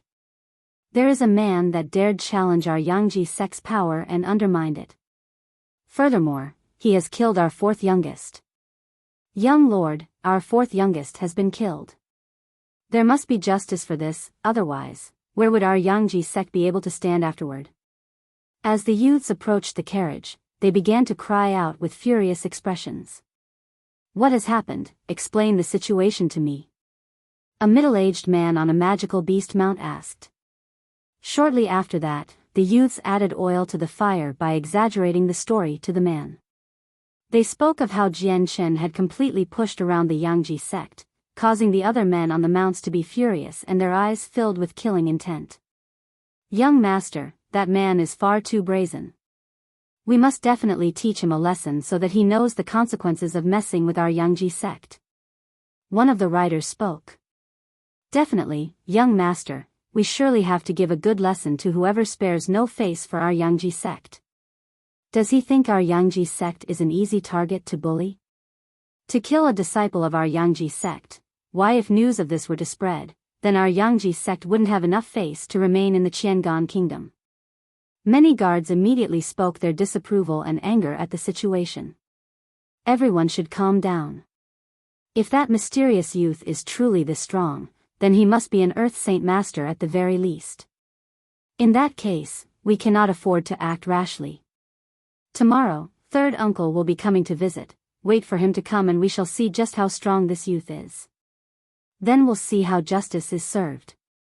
The middle-aged man spoke calmly. This man clearly held a large amount of power, as his words caused everyone else to stay quiet. A voice could be heard from within the carriage. "Uncle Zhou, your words seem to ring true. That man seemed to have killed one of our own with chopsticks, meaning his strength is quite vast. If we were to try and capture him now, our losses would not even compare to our gains. Let us wait for tomorrow so that third uncle can look for him instead." "Yes, young lord." Every guard spoke in agreement. The second morning, Jian Chen immediately left the inn and continued on toward the Qiangan Kingdom's imperial palace. Meanwhile, the shopkeeper looked at the purple coins given to her after Jian Chen had left.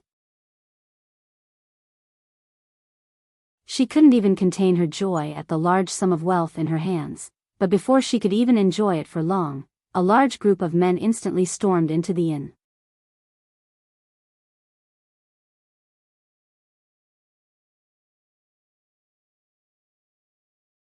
Chapter 422, Havoc in the Imperial Palace. Jian Chen had long since left the inn and flew into the air toward the Qiangan Kingdom's Imperial Palace. He was completely oblivious to the trouble he had brought upon the inn's mother and son. 2 hours later, Jian Chen finally arrived at the Imperial Palace. Slowly descending 500 meters to the ground, his legs planted themselves firmly on the palace halls. The Qiangan Kingdom had been in a glorious era of prosperity. Despite being far from being called one of the 8 great powers, they were still an extremely strong nation with a majestic status and a rich history that spanned 1,000 years. That was several hundred years' difference compared to the Jesson kingdom. But then calamity had fallen on the Qiangan kingdom. Just narrowly avoiding annihilation, their powers had weakened and were unable to rise again, becoming nothing more than a silent kingdom. Thus, despite how glorious the imperial palace of the Qiangan kingdom tried to be, it paled in comparison to the Qinhuang kingdom. Though, compared to the neighboring kingdoms, this palace would still be quite impressive. Jianchen continued to fly over the rooms of the palace before finally heading to one of the biggest halls which appeared to be locked. With a wave of his right hand, the fire elements in the world began to gather before transforming into a 20-meter-long sword of fire for Jianchen. Flames flickered away with high temperatures, giving off a bright warm glow as it raised the temperature around it. There's someone in the sky, it must be a heaven Saint Master. Not good, he's planning to attack the Imperial Palace, call out the Imperial Advisors. It's an enemy, bring out the Imperial Advisors to deal with him quickly. The guards patrolling the Imperial Palace immediately noticed the bizarreness of the situation and began to cry out in alarm to warn the elite soldiers of the palace. With another wave of his right hand, the fire sword in front of him disappeared in a blink of light before shooting into the giant palace hall. Bang! As the bright red flames exploded out from the palace halls, the iron gates began to melt down to the ground and washed over the floors of the palace. Every nearby soldier immediately started to back away in fear of touching the molten iron. Dong! Dong! Dong! Dong! A loud drumming sound could be heard throughout the palace as the strongest of the Qiangan kingdom began to gather toward the area Jianchen was located. The previously quiet palace immediately turned noisy as countless soldiers came flooding out like water. Their movements were swift, but the moment they saw Jianchen floating in midair, they were shocked. A heaven Saint Master was an entity they could not face.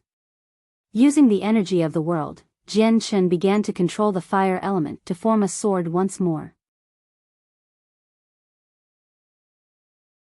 Throwing it at the largest palace hall, he was planning on completely destroying the palace. At that moment, a large formidable amount of sword chi came flying out like lightning and struck the flame sword.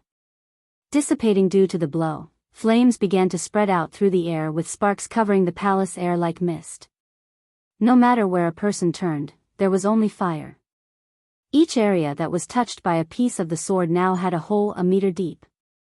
A white figure man with his hair tied up came descending down from 500 meters in the air with a furious look. "Sire, just who are you, and why are you trying to destroy the imperial palace?" The elder stared angrily at Jianchen. "I am from the Jesson kingdom with the express purpose of destroying you." Jianchen spoke. The elder had a shocked look on his face as Jianchen's words registered in his mind. "What did you say, you're from the Jesson kingdom?" "Impossible.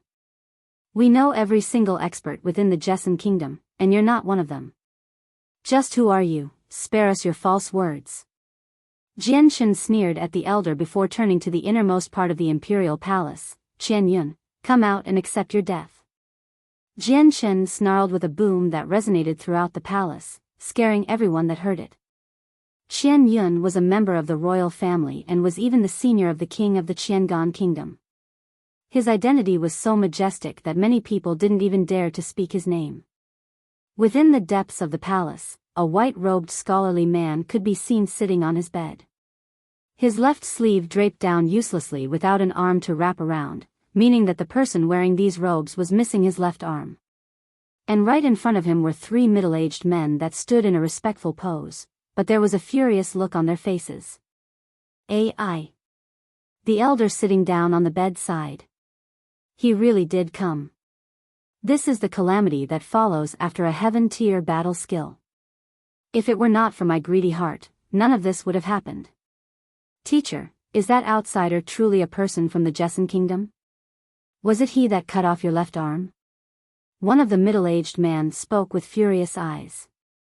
"With 4 kingdoms uniting to fight a single kingdom, he came to our Qiangan kingdom instead of protecting his own kingdom. How preposterous is that? Does he take our Qiangan kingdom to be a kingdom of no one? Teacher, this anger of mine cannot be reprieved." It would only be after I dismember his body that I will finally be at peace with myself.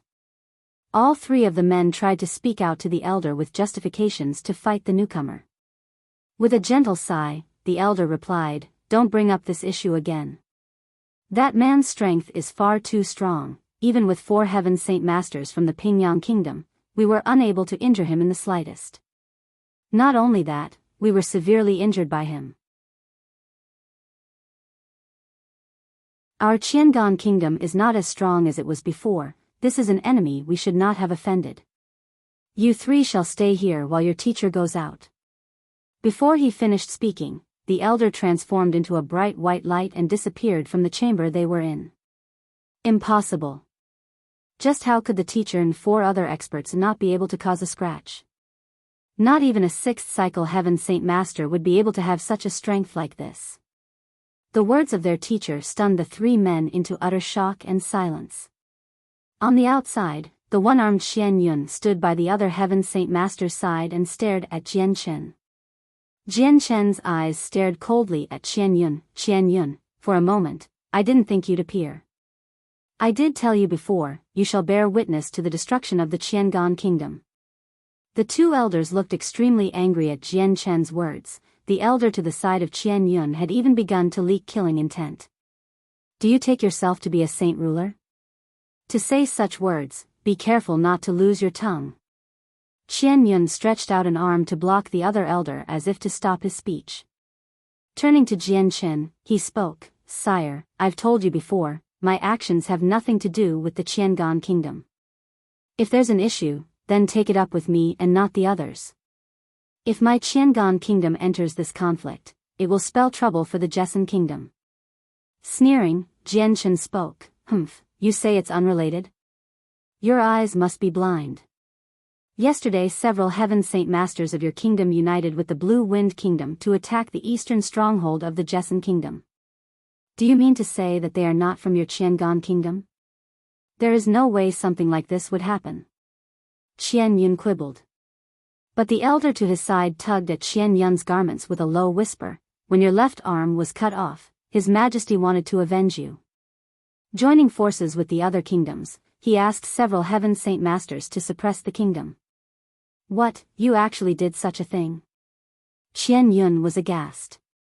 Clearly he had not known about the Qiangan Kingdom's actions toward the Jessen Kingdom. His face contorted into anger. "Troublesome, how troublesome. Why did you not discuss such a matter with me first?" The elder next to Qian Yun sighed. "Although we had the power to help the Blue Wind Kingdom attack the Jessen Kingdom, the end result was that 3 of our Heaven Saint Masters were killed.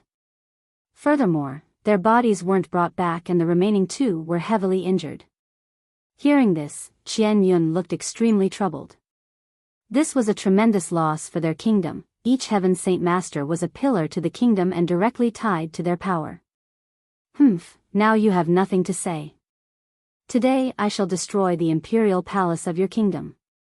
Jian Chen sneered as killing intent appeared in his eyes. With a single thought, the energy in the world began to form fire around his body in heavy concentration. In a flash, it transformed into 3 different blades of fire that began to destroy the imperial palace. "Stop!"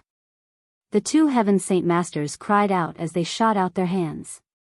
3 different sword chi blasts flew forward to stop the flame swords. With explosive bangs, the fire swords were ripped apart and set the entire palace alight with a bright glow. "Sire, this is nothing more than a misunderstanding.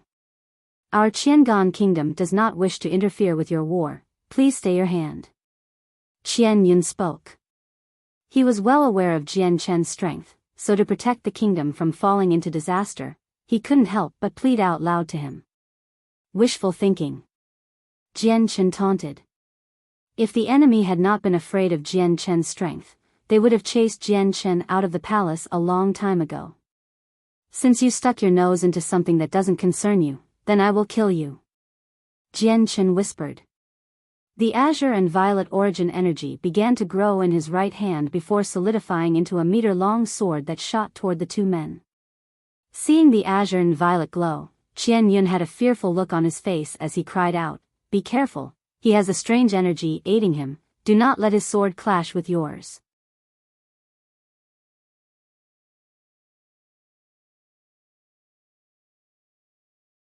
Chapter 423, Cave of the Saint Ruler. After hearing Qian Yun's warning, the other elder nodded his head and formed a meter-long machete. With a wave of his hand, the blade came swinging down toward Jian Chen. At the same time, Qian Yun had taken out his sword to attack him as well. Jian Chen waved his own sword, causing the origin energy to come flying out from the blade like a wave toward the two men. Brandishing his right hand, the origin energy traveled toward the two elders with an azure and violet trail. Heeding Qian Yun's advice, the other Heaven Saint Master made sure he didn't touch the azure and violet origin energy coming at him. Retrieving his weapon, the elder leaped back for a moment before charging at Jian Chen with his machete flying at him in quick succession. Jian Chen's origin energy completely smashed through the projectile sword chi sent by the elder and washed over the area with the remaining energy, ravaging the place with dust. Smoke filled the air and things in the palace were sent flying about due to the energy. All-devouring sword chi. Qian Yun bellowed as his sword began to flash bright with power. In the next moment, a meter-long piece of sword chi came stabbing through the sky before speeding toward Jian Chen. An oppressing amount of pressure could be felt as the sword chi came out, locking Jian Chen into place. This one move from Qian Yun was evidently an earth-tier battle skill. Moving his body to dodge, Jian Chen saw that the all-devouring sword chi had locked onto him. He couldn't shake off the skill, meaning that Jian Chen could only try to destroy it. Jian Chen's eyes flashed once as he began to bend the fire element in the world to his control. 3 swords materialized from the fire and began to bring the temperature of the area to a boiling point. Whoosh! Whoosh! Whoosh! The 3 blades zoomed through the air toward the all-devouring sword chi battle skill from Qian Yun. Bang! The 2 sides met with a loud explosion and blasted the entire area with the impact. Flames burst out everywhere in a spectacular sight, destroying parts of the palace and killing several nearby soldiers who were too close to the blast. In the chaos of the palace, even the elite trained soldiers could easily lose their lives here. Diving for shelter to hide behind, the soldiers tried their best to survive. Wrapping himself with the wind element, Jian Chen began to charge at Qian Yun with his origin energy sword at the ready. Qian Yun looked at Jian Chen for a moment before turning to look at the extremely damaged palace. Without hesitation, he flew away from the palace to lead Jian Chen away. Jian Chen's eyes flashed with the azure and violet glow once more, with each color appearing in both eyes, giving him a bone-chilling glare to whoever could see it. Suddenly, the pieces of stone began to fly up into the air and shoot straight at Qian Yun with frightening speed. Qian Yun had seen Jian Chen's strength for himself when he was at the Pingyang Kingdom's stronghold, so he didn't dare belittle Jian Chen. Saint Force began to rush out of his body to serve as a protective shield to protect himself against the stones. The azure and violet stones chased after Qian Yun with a terrifying amount of power. As they impacted against his Saint Force, the shield shook once before repelling the stones in succession. Jian Chen's origin energy transformed into an azure light that began to surround all of the stones he had shot before. In a flash, they flew back toward Qian Yun and stabbed in between his eyes with the origin energy aiding them. Now that he was surrounded by the stones, Qian Yun had no other choice but to use his saint weapon to try and block Jian Chen's strike. Ding!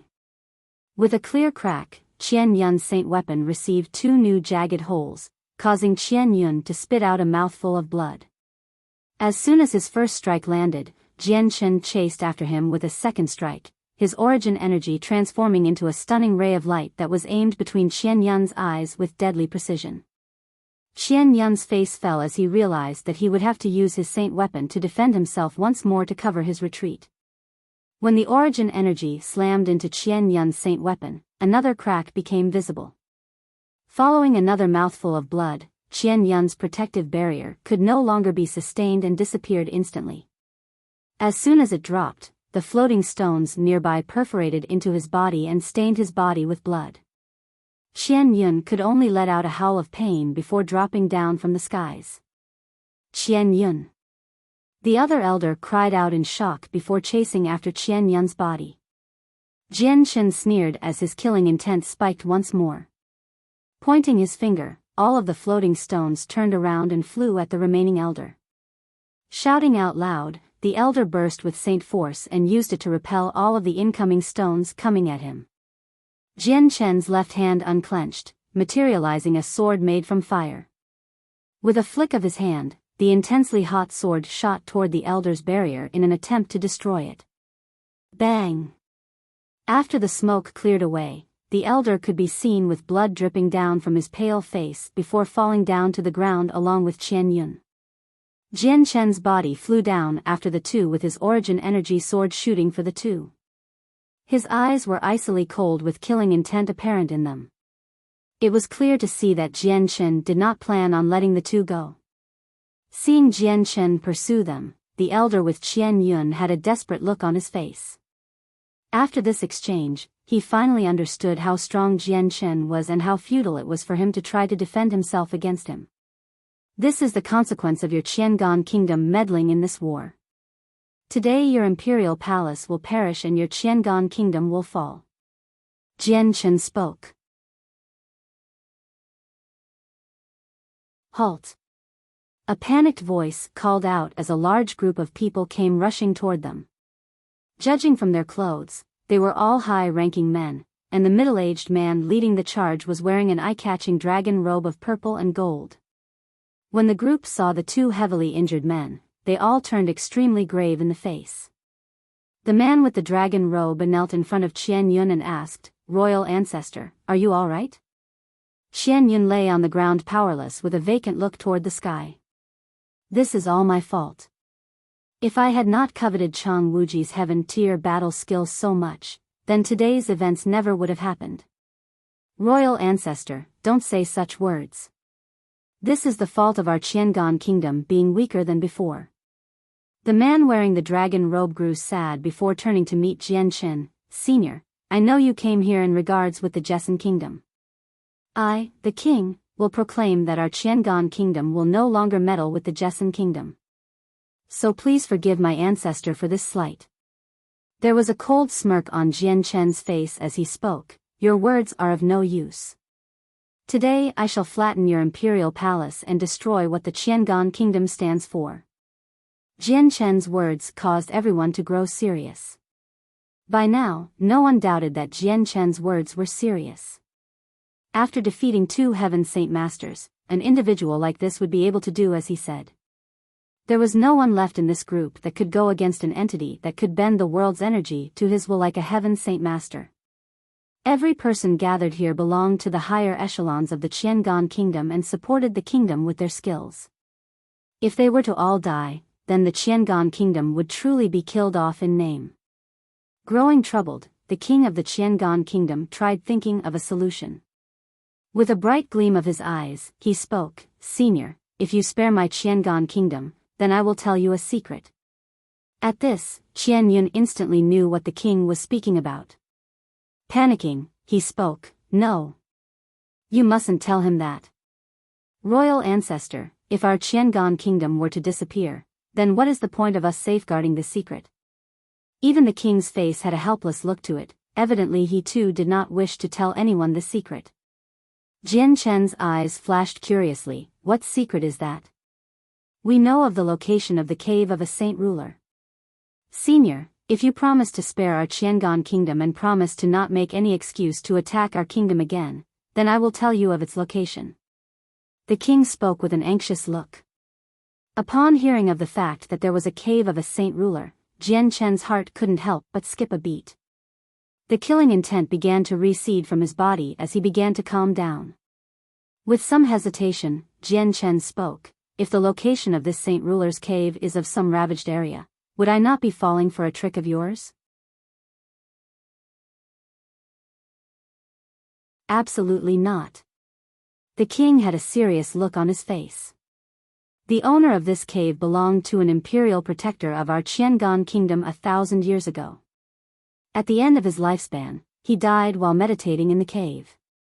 But before he died, he had laid down an array to protect the cave's entrance, meaning that no one has ever been able to enter the cave for 1,000 years.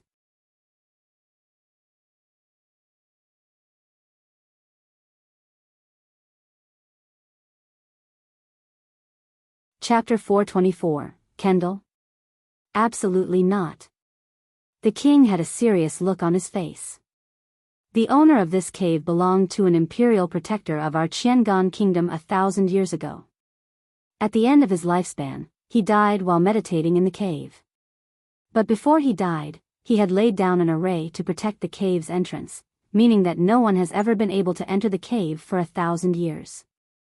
Jian Shen was silent for a moment as his eyes shined brightly, but a look of hesitation still remained on his face. He was deeply intrigued by the words of the king, and if his words were true and there was a cave of a saint ruler, there would definitely be a ruler armament and skeleton within the cave. These two distinct things were filled with the energy of a saint ruler who died in a seated meditation. Every saint ruler at the 9th heavenly layer would leave behind a tremendous amount of energy within their skeleton and would also leave behind their saint weapon. Both of these were priceless treasures within the Tian Yuan continent, and even the strongest clans wouldn't have such an item. However, there was a huge barrier in the words of the Qiangan kingdom's king in regards to the cave. With no one being able to enter for 1,000 years, Jian Shen couldn't guarantee that it would remain in its pristine state after so long. If there was another expert that had managed to enter and take away the precious goods within it, it would be his loss. Seeing Jian Shen's hesitation, the king instantly knew what he was thinking about and grew anxious. Whether he could protect the Qiangan kingdom or not depended on if Jian Shen was interested enough in this saint ruler's cave. Senior, the cave of a saint ruler would most definitely contain many precious items that even I am not aware of. I use this secret in exchange for the safety of my kingdom. You are at no disadvantage for this, and this is a secret that only the king of the Qiangan kingdom and the royal ancestor knows. If you kill the both of us, then you will never know the location of the saint ruler's cave. The king spoke anxiously, trying to convince him quickly. Jian Shen continued to debate with himself for an even longer amount of time before at last succumbing to his curiosity. Agreeing with the Qiangan kingdom's king, he spoke, "If what you tell me about the cave is true, I will agree to spare your Qiangan kingdom. Senior, you must promise me that you will not make trouble for my Qiangan kingdom in the future. As long as my Qiangan kingdom is safe, I will tell you the location of this cave." The king was no idiot and spoke again to make sure of the safety of his kingdom. He was worried that after Jian Shen entered the cave, he would later find some other excuse to attack the Qiangan kingdom. Jian Shen naturally understood the king's concerns and nodded without hesitation, "I will agree to your conditions." Hearing this, the king let out a sigh in relief. Although the cave of the saint ruler was top secret, it did not supersede the importance of his kingdom. There was no need to safeguard a secret if it meant his kingdom were to be destroyed. Furthermore, this cave had a strong array formation that prevented anyone from entering. Qian Yun had tried to enter many times before but to no avail. Thus this secret was one they could not use or had no need of. If they couldn't use it or collect the treasures within it, it was a useless thing to protect and negligible in comparison to their kingdom. Afterward, Jian Shen followed the king into his study and was given a map. "Senior, the location of the cave is located here. There will be an array formation protecting the cave from entry. I entrust this map to you and hope that you will abide by our agreement." Jian Shen took the map and looked it over carefully. He realized that instead of the cave being located at the center of the kingdom, it was in fact several 100,000 kilometers southwest in a mountain range. Putting away the map, Jian Shen spoke, "I hope that you are not lying to me. If I find out this map is false, I will not forgive this mistake. Please do not worry, Senior. This map is definitely authentic. My royal ancestor has visited this cave many times before but was never able to enter." The king swore. Jian Shen wasted no words with him and left the area. He benefited greatly from the Qiangan kingdom. He had no idea that he would be able to obtain such a secret that was the cave of a saint ruler. This was a secret that would make every clan on the continent fight over to obtain. After Jian Shen had left, the pale-faced Qian Yun walked into the room with a badly bruised look. There was blood all over his clothes, completely voiding him from his previously scholarly look. The king of the Qiangan kingdom looked at Qian Yun with concern. "Royal ancestor, are you fine?"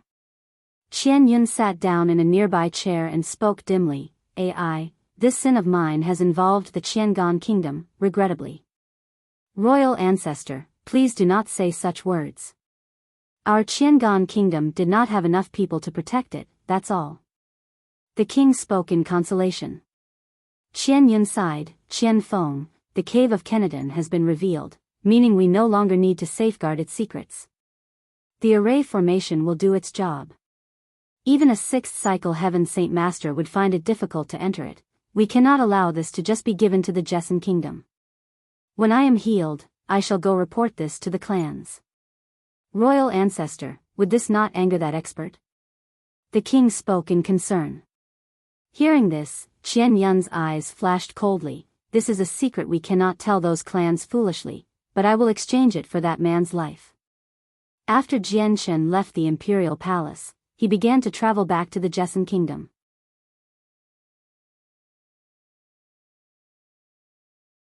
Although he had originally come here with the intent of destroying the palace, instead he had profited from this venture for the future. An hour later, a small city could be seen. This was the second-class city Jian Shen stayed in last time.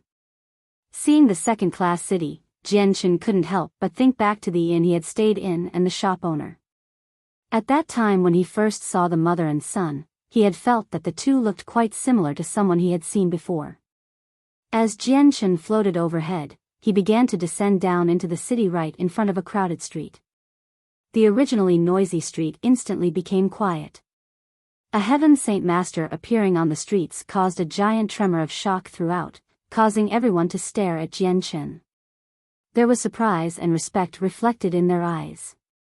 Out of the 700 million population of the Qiangan kingdom, there was only 8 Heaven Saint Masters. Thus, the chances of a Heaven Saint Master coming to this second-class city was extremely rare. It would be lucky if one came every 100 years. So when Jian Shen descended down from the skies, everyone couldn't help but be surprised.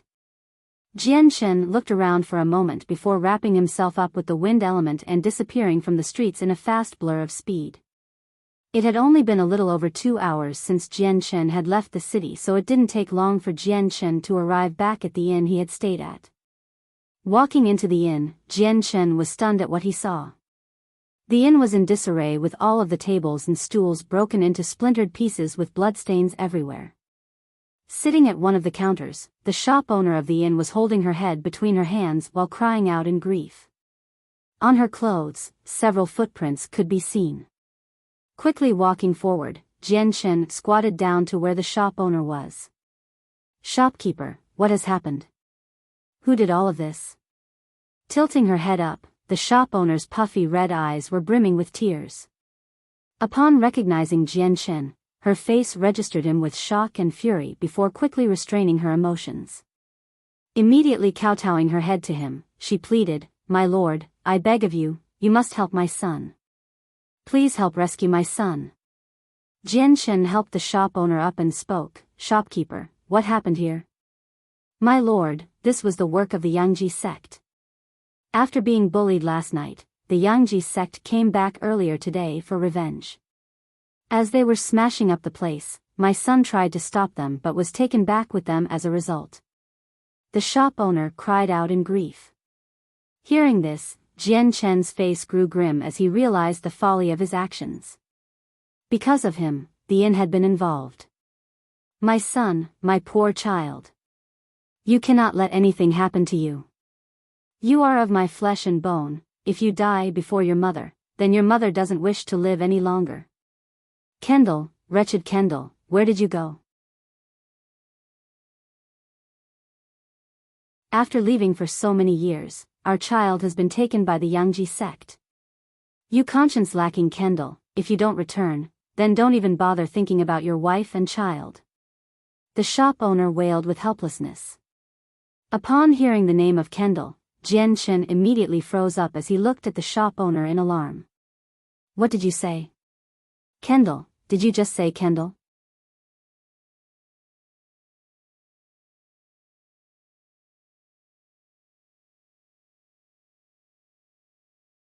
Chapter 425. Saving a life. The grieving shop owner did not take note of the abnormality in Jian Chen's words and continued to bawl, "My lord, I beg of you, you must save my only son. If anything happens to my child, then I have no desire to live anymore." The shop owner was an ordinary citizen with no strong backing, meaning the Yangji sect had no problems dealing with her. Right now she could only hope that Jian Chen would help her. She knew that he did not fear them, meaning he had some sort of power or background. Jian Chen grabbed onto the shoulders of the shop owner and stared carefully at the shop owner. What did you just say, Kendall? Are you talking about Kendall the mercenary? Could you be his family members? Jian Chen's body began to tremble with emotion. The family of Kendall had always been his biggest regret, and weighed on his mind heavily. At several points, this regret had ate away at Jian Chen's mind. But now that he had finally news on Kendall's family, Jian Chen couldn't help but feel overjoyed.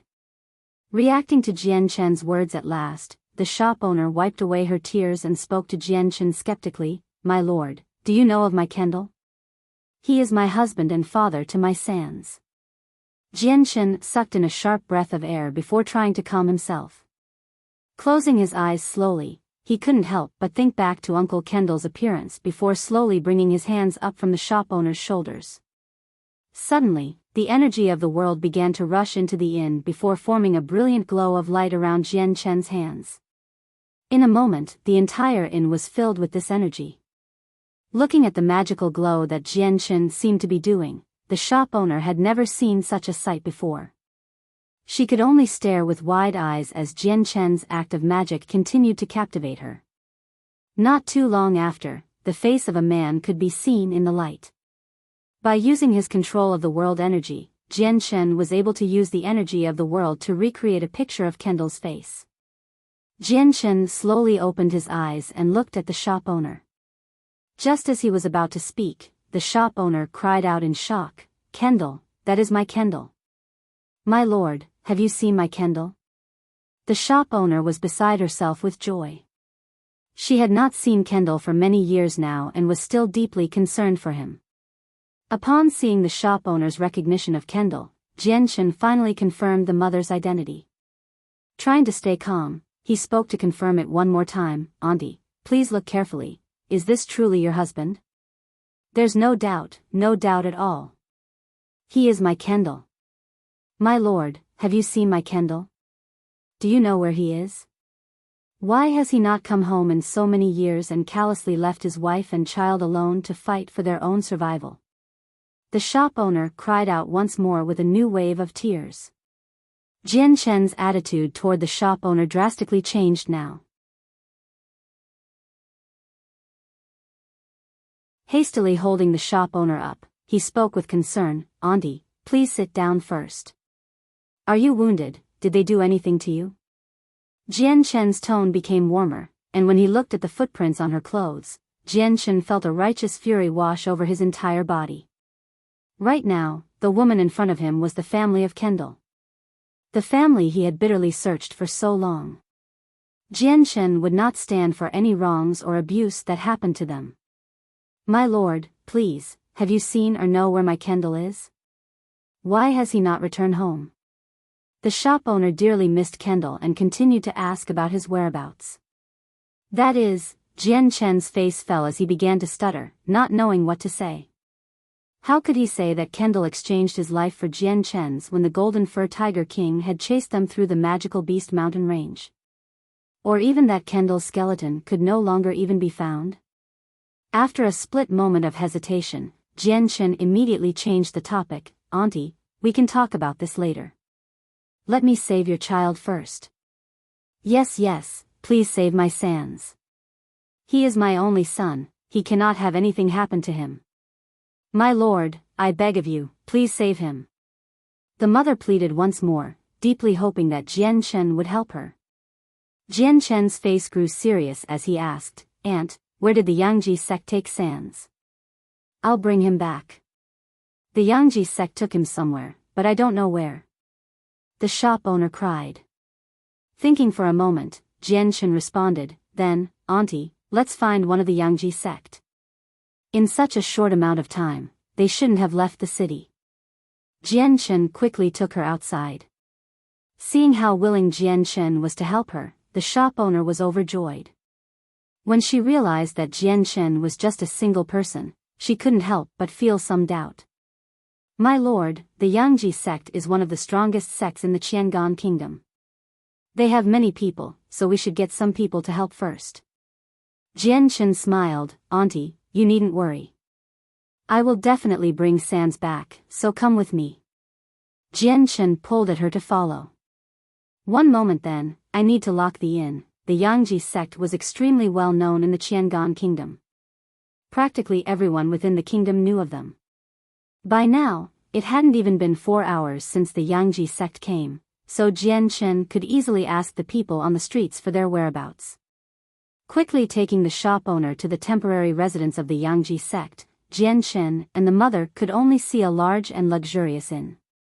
Dear customers, would you like a room for the night or a meal? As they entered, a waiter of the inn immediately greeted them with a curious look as he saw the footprints on the shop owner's clothes. Seeing how sorry she looked, he didn't know whether to drive her out, since she didn't seem like a guest who could even afford a meal here. Ignoring the waiter, Jianchen spread out his omnipresence to cover the entire inn. In a flash he discovered the location of the people from the Yangji sect and took the shop owner with him. Honored customers, might I ask how to serve you? The waiter spoke as he moved alongside the two with a nod of his head.